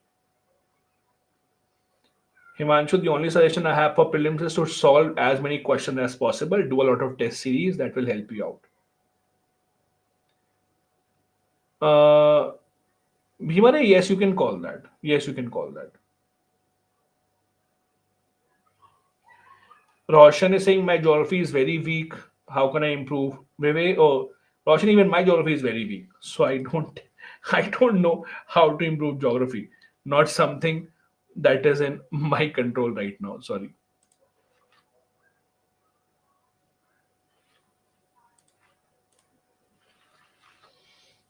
By Vivek, Kamrup is a part of Assam. It's a district in Assam.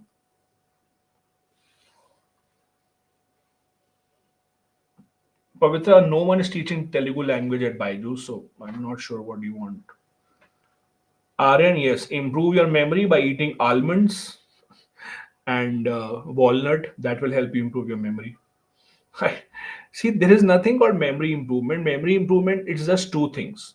First, when you read something multiple times, it gets stuck in your mind. As simple as that. Secondly, when you understand something better, you have more chance of remembering it. There's no other secret that I have, at least. Perfect. Perfect. Perfect. Perfect. Okay, then. Thank you so much, guys. You still have 3 minutes to go for the webinar, so you can maybe come back after the webinar once again. The SME is still here. If you want to ask some questions, you can. I'll take your leave from here. I see you day after tomorrow and not tomorrow. Thank you so much for joining in. Bye bye. Jai Hind.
very controversial.